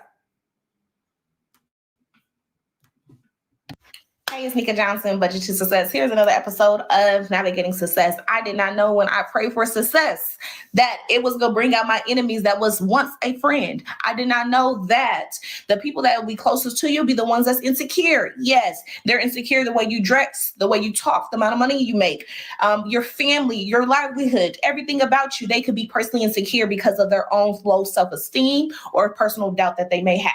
I did not know that people will be completely jealous as a woman, a Black woman that overcome poverty and break so many generation curses and being that change maker for others that look like me. For someone that is always motivating the next individual, I could not believe that someone close to me could be as jealous. Because, baby, when you win, I win. There's no competition. There's no hate in my blood or anything of that. Because I know when it's my time, it's my time. I know delayed, not denied. I know, like my mother taught me, what's for me is what's for me. Can't no man, no woman, nobody take that away. So I know when it's my season, it is my season. And I'm going to blossom in that season. And when it's not, I'm going to prepare. I'm going to harvest. I'm going to plant those seeds. And everything that I do, I know that I was dedicated. I did it with passion, and I did it because I wanted. So jealousy, I could not believe that can be the people closest to you. But baby, can we talk about insecurities, jealousy, the doubt of others, and the projections? I can't believe that I consider certain people or just those of friends, and it wasn't a mutual love in return, because they was in a secret competition of, at the end of the day, baby, ain't no competition. Because I run circles on anybody. I'm in competition with myself. I'm trying to be a better version than I was last year. I'm constantly trying to be a better wife, a better mother, a better community leader. Because I know sometimes I have said things that ruffled a few feathers. I said things that was more harsh and abrasive. I said things that hurted feelings to people that I truly love. And that's not, and I'm constantly learning as I'm navigating success. It's not what you say, it's how you say it. It's the tone. It's your facial expression. All of that. I'm even learning it and reading this book. But baby, I did not know that I continuously prayed to prepare me for what I'm praying for, but I didn't know these things came with success, that people could truly be sick in their head, that people could foster lies and put things in their head, and they start to believe their own goddamn stories. No matter the proof that you have, the receipts, the screenshots, the voice memos, and everything in between that. People could literally, that's weird behavior to me. But navigating success, watch out for those that's insecure, that's jealous, that has those projections. Never dim your light for anybody else. You stand tall in who you are and be unapologetic you. So here I am, Nika Johnson, with another story today. Comment below if you've been in a similar situation. I just want to say this. I feel like competing with friends is such a weird sport. I don't get it. And the reason is because I have an old soul. I'm like, if you in my circle, we family. We eat Sunday dinner together. If you sit at my table, you eating. You eating with me. There's no, I'm keeping this to myself. I'm not like that. Because I feel like if you win, I win. If I win, you win. That's my nature. That is my thought process. Think about it. If you got all of these beautiful women sitting at your table, they're an asset to your life. They're a resource. Why would you compete with them? It doesn't make sense to me. It doesn't. Because when you have that energy around you where women are able to pour into you, they're able to bounce ideas. You guys are able to bounce ideas and creativity off of each other. That is an asset to your life. So why seek competition? You should be competing with yourself, because let me tell you something. I don't get how women got the time to try to compete with you and still deal with all the things that life throws at you. Like, I think that is insane. I think that is insane, y'all. Because I'm like, how you getting through your trials, your tribulations, and all your lessons, breaking cycles and bringing, how are you able to get through all of that if you over here competing with me? Y'all, it don't make sense. How you on purpose? How you on path if you competing against me? Ain't no way you could be on purpose and on path if you competing with me. Ain't no way I can be on purpose and on path if I'm competing with you. If anything, if I'm sitting at the right table, they're able to help me get through my trials and tribulations, and I'm able to help them get through their trials and tribulations, because that's what life is. So if they going through their thing and they're learning, growing, and reaching milestones, I'm going through mine and I'm learning and growing and reaching certain milestones. If we connect at that dinner table and we share, because we have a safe space that we have created, that's an asset. I don't understand why women don't think like this. And it's because they are in their ego. They're not in these friendships and it's genuine and it's love. They're in these friendships for egotistical, shallow, materialistic reasons. And so because of that, competition. Everything is a competition. If you create a friendship group, a social group with genuine love, and you are being your authentic self, everyone is being an individual. Weird, quirky, odd, whatever. That is an asset. So I don't get that, y'all. I really don't get it. I don't get it. I don't get it. I want individuality. I want uniqueness at my table. And the reason is because I see so much value in that. Everybody talking the same, acting the same, even looking the same. There ain't no value in that. It's just not. There's no value in that. And the reason there's no value in that is because no one thinks outside the box. Everyone is thinking the same. There's no growth in that. You need people around you that challenge you. You need people around you that may trigger you in a productive way, in an inspiring way, so that you can become better. But you don't need to compete, though, because you got your own problems. They have their own problems. And at the end of the day, you guys can come together and help one another. But if y'all compete with one another, y'all going to exhaust yourselves to a level where you're going to be stuck in life, because you're competing over shallow things, materialistic things, egotistical things, and you're not growing. You're stuck. You're stuck. So I really don't get that, y'all. I don't get why girls compete with other girls. We can all win. And like I said, if you winning, I'm winning. If I'm winning, you winning. We stay winning. We stay winning.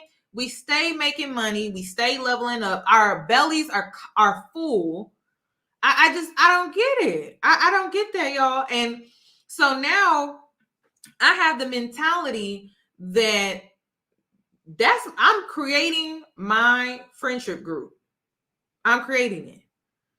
I am creating it. And there's no what is it called? What they call the girl? There's no top, what do they call it? Like she's the it girl, the it fact. There's none of that. There's none of that. Because my group will be so unique that leadership will need to be in us all, because they will lead in their area of expertise. Yeah. So there's no queen bee. There's no need for that. Each individual will have leadership qualities because it's needed, because they're that unique within themselves.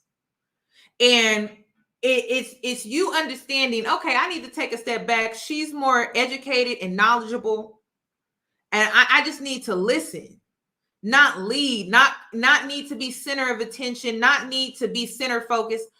I don't like friendship groups where there's only one queen bee. Everyone should be a queen bee. It's just everyone has their moment though. And you got to know when to allow your friend to have her moment and not hate and not be jealous. It just does not make sense to me. So when you are around women that can lead, they're leaders in their own career fields, their own industry and whatever like that, that is an asset to your table. That is an asset. That brings so much value to your life. The same way a man should. And that's what I'm saying. When you look at your relationships, if you are a wounded feminine, and listen, we've all been wounded, all of us. People always be like, who hurt you? Who hurt you? Everybody hurt. Everybody.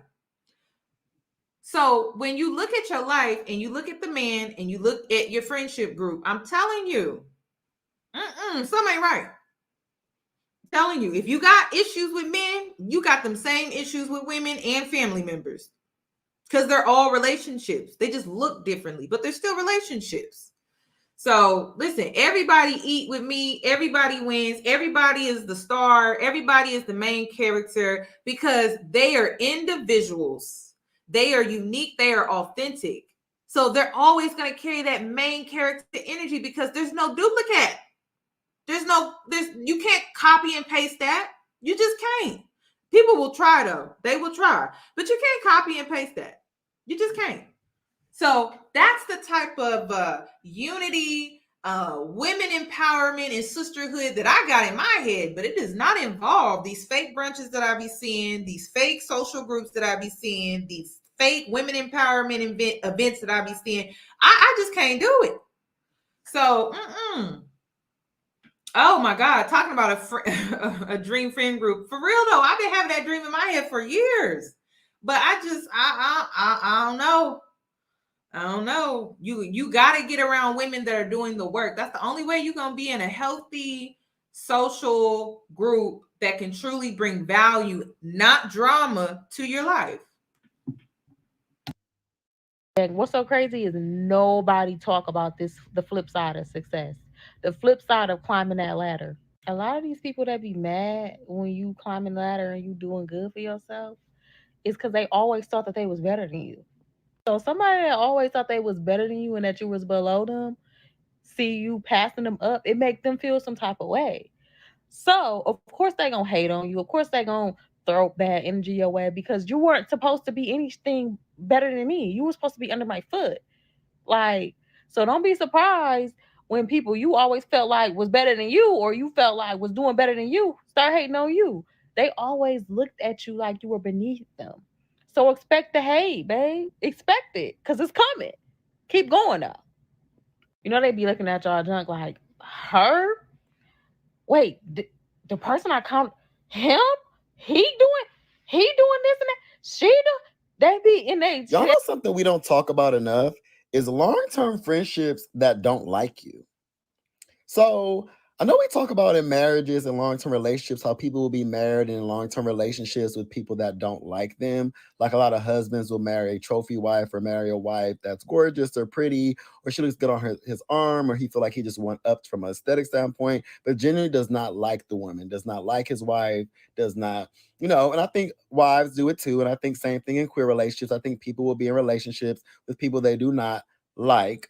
We always talk about it from a romantic sense, but we never talk about friendships that you're with for years where the person just does not like you. They think you're the life of the party. They think that you have an aesthetic that works with their friend group. You're cute, you dress cute, you know where the best restaurants are, your vibe, whatever. But deep down, they don't like your perspective on things. They don't like the advice you give. They hate to hear you vent or talk for too long. They don't really care about a lot of your interpersonal problems. They don't care about your family, things like that. They don't actually like you. They don't like you. And as I get older, I really want to start being more in tune with the people that do not like me. I feel like for the best human life experience, it's better to be around people that like you than people that don't like you.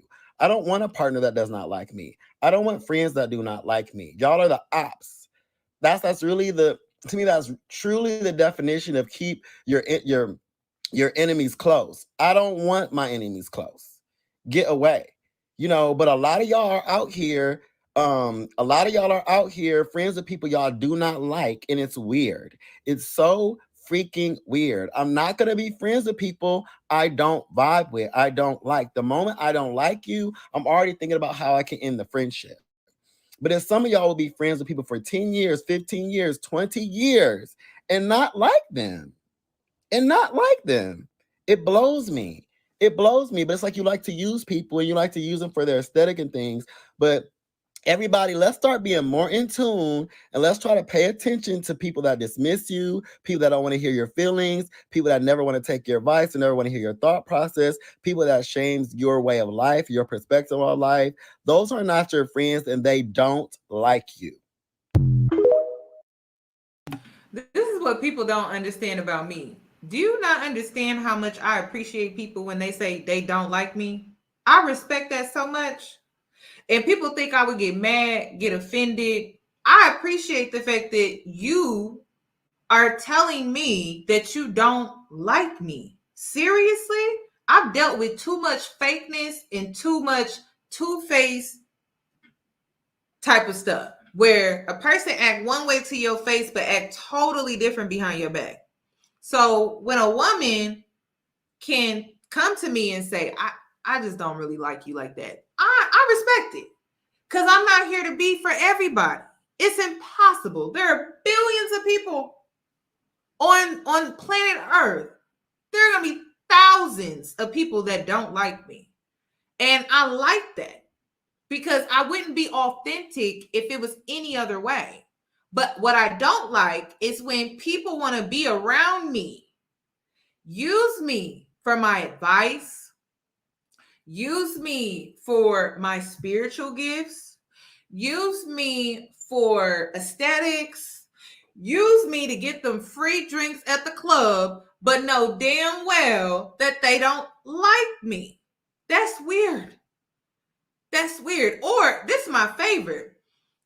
Women that don't like you, but they mimic the things that you say, the things that you do, how you carry yourself. You're a whole inspiration, but they don't like you. So they're a hater on the low, but they copy everything that you do.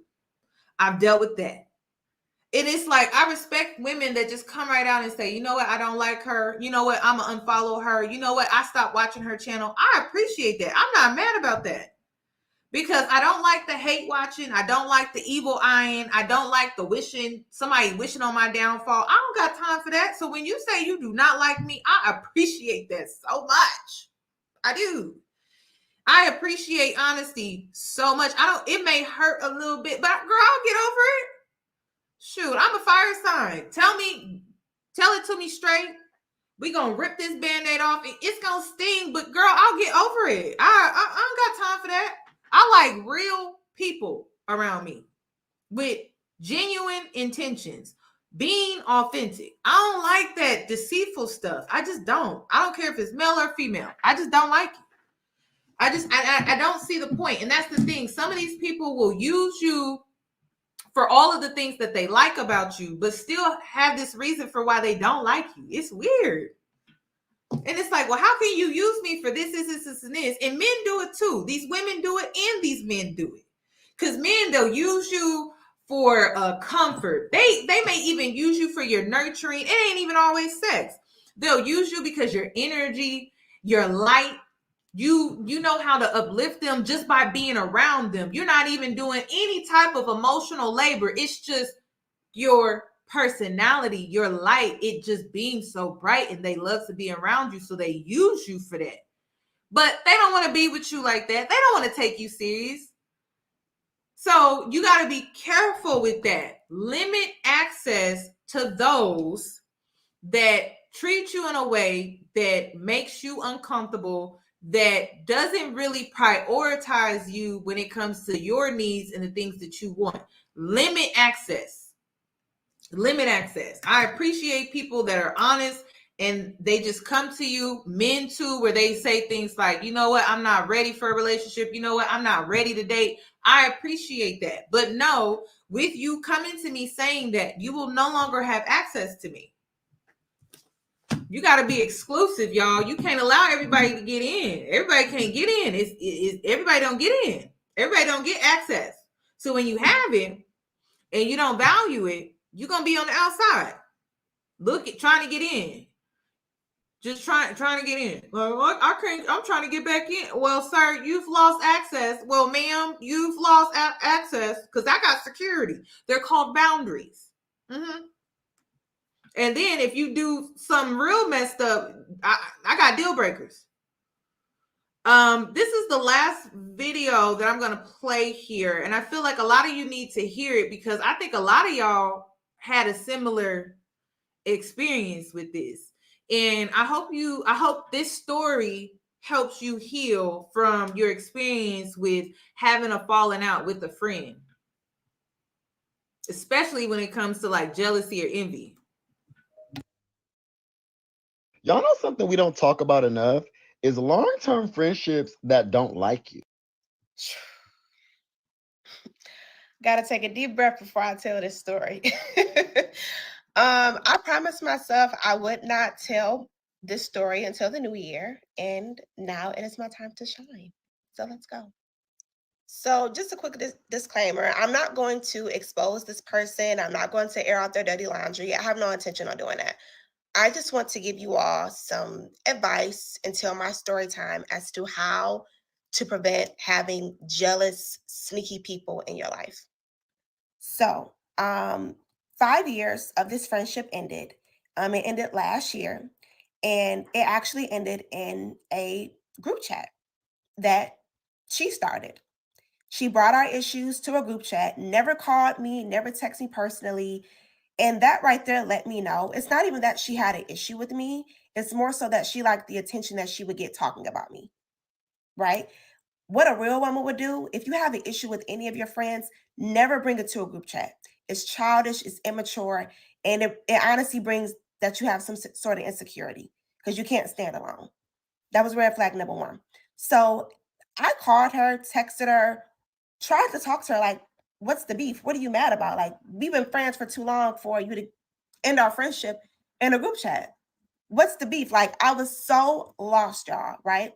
But whatever, the friendship ended. It was honestly long overdue. I was hurt, but whatever, you move on, right? Not only did this girl try to embarrass me in our group chat, this rodent, I'm gonna keep it cute on this app. She tells a mutual friend of ours, lies to this mutual friend that I made out with this girl's crush / sneaky link. It's not something that she misconstrued. It's not something that she thought that she saw. This girl intentionally lied on me, y'all. I had to swear on my dead sister's ashes to this mutual friend that it never happened. When that girl did that to me, it let me know the whole time this girl was secretly jealous of me. She literally saw me come from nothing. And now I live this fabulous life outdoing her. When you have to tell lies on somebody to get people not to like you, you know you that bitch. And if I really wanted to cause this girl harm and bring out receipts to this app, I can literally destroy her. Do you hear me? But I had to pray to God to release this revengeful spirit from me. And you know what God told me? He said, don't worry about it. I'm going to get her back way better than you can. You live your life. I'll handle your trash.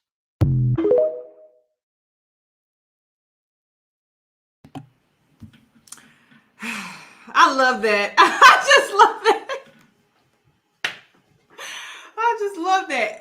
You guys, y'all, that her story time was what happened to me. I'm like, what? Oh my gosh, y'all. And let me explain. So basically, the girl was jealous. I don't know, like you guys, when you start to level up, you start to improve your life and you see how it's working for you. And then girls try to copy you and it's not working for them. It's because they're not being authentic. That's why it's not working for them. But because they lack the self-awareness, when it comes to being authentic, they get mad and jealous at you because they're copying you and it's not working for them, but it's working for you. And then they get jealous. That's basically what happened. And so because of that, she decided to spread this lie and try to get people to turn away from her because she was that jealous and envious. And it's really sad, y'all. So be careful. Be careful. When you take on your level up journey, you start healing from your wounded feminine and everything like that. Please understand that because you're taking the time to do the work, and I'm talking about you glowing up from the inside and it's showing on the outside, and then some girls are saying they doing the work, but they just doing the outside work and not the inside work. And they see how you are progressing in ways that they are not. They get jealous of that. And then they try to sabotage you. They try to ruin your reputation. They try to ruin everything that you have worked so hard on within yourself and within the way others see you. And they try to sabotage everything. They may even try to sabotage your business because if your reputation is public, it's social media, or you have a public business or something like that, it could also ruin any business opportunities, all because she was jealous of the fact that what she was doing is working for her simply because she did the work on herself. So be careful of that. I'm telling you now. The women that you start with will not be there at the end. If you do have a friend that is truly there at the end, because I do. I have a best friend that I've been friends with. I see her as a sister now because our loyalty was tested last year. And I think God gave me that experience. It tested our friendship and it made our bond stronger. Because she could have definitely believed the lies that the girl was telling, and it could have ruined our friendship as well. But our loyalty, the loyalty was tested. And so now when you have friendships like this, they graduate from friendship to sister. And that's when you realize, okay, this is a real sisterhood friendship. This is not an associate. This is sisterhood. Because when your relationship within your friendship is tested, that's when you know. So you can't go around calling everybody your friend, associates, but you got to allow life to run its course, and your friendship will be tested, and you'll see. So that's when you'll know. When you start to gain success, you're going to lose a lot of people. And success can be in weight loss. Success can be in school. Success could be in you changing careers. You did something that they just didn't have the courage to do. Success within your family. Success within starting your own business. Success within traveling solo. Success within becoming more feminine. Success within your romantic life. Success within your social life. Success within networking. Success within putting yourself out there. The women and some of the people that you start with, they will not be there. And my advice to you is you never want people around you that's not for you. So let them fall. Let them fall away. Let them go.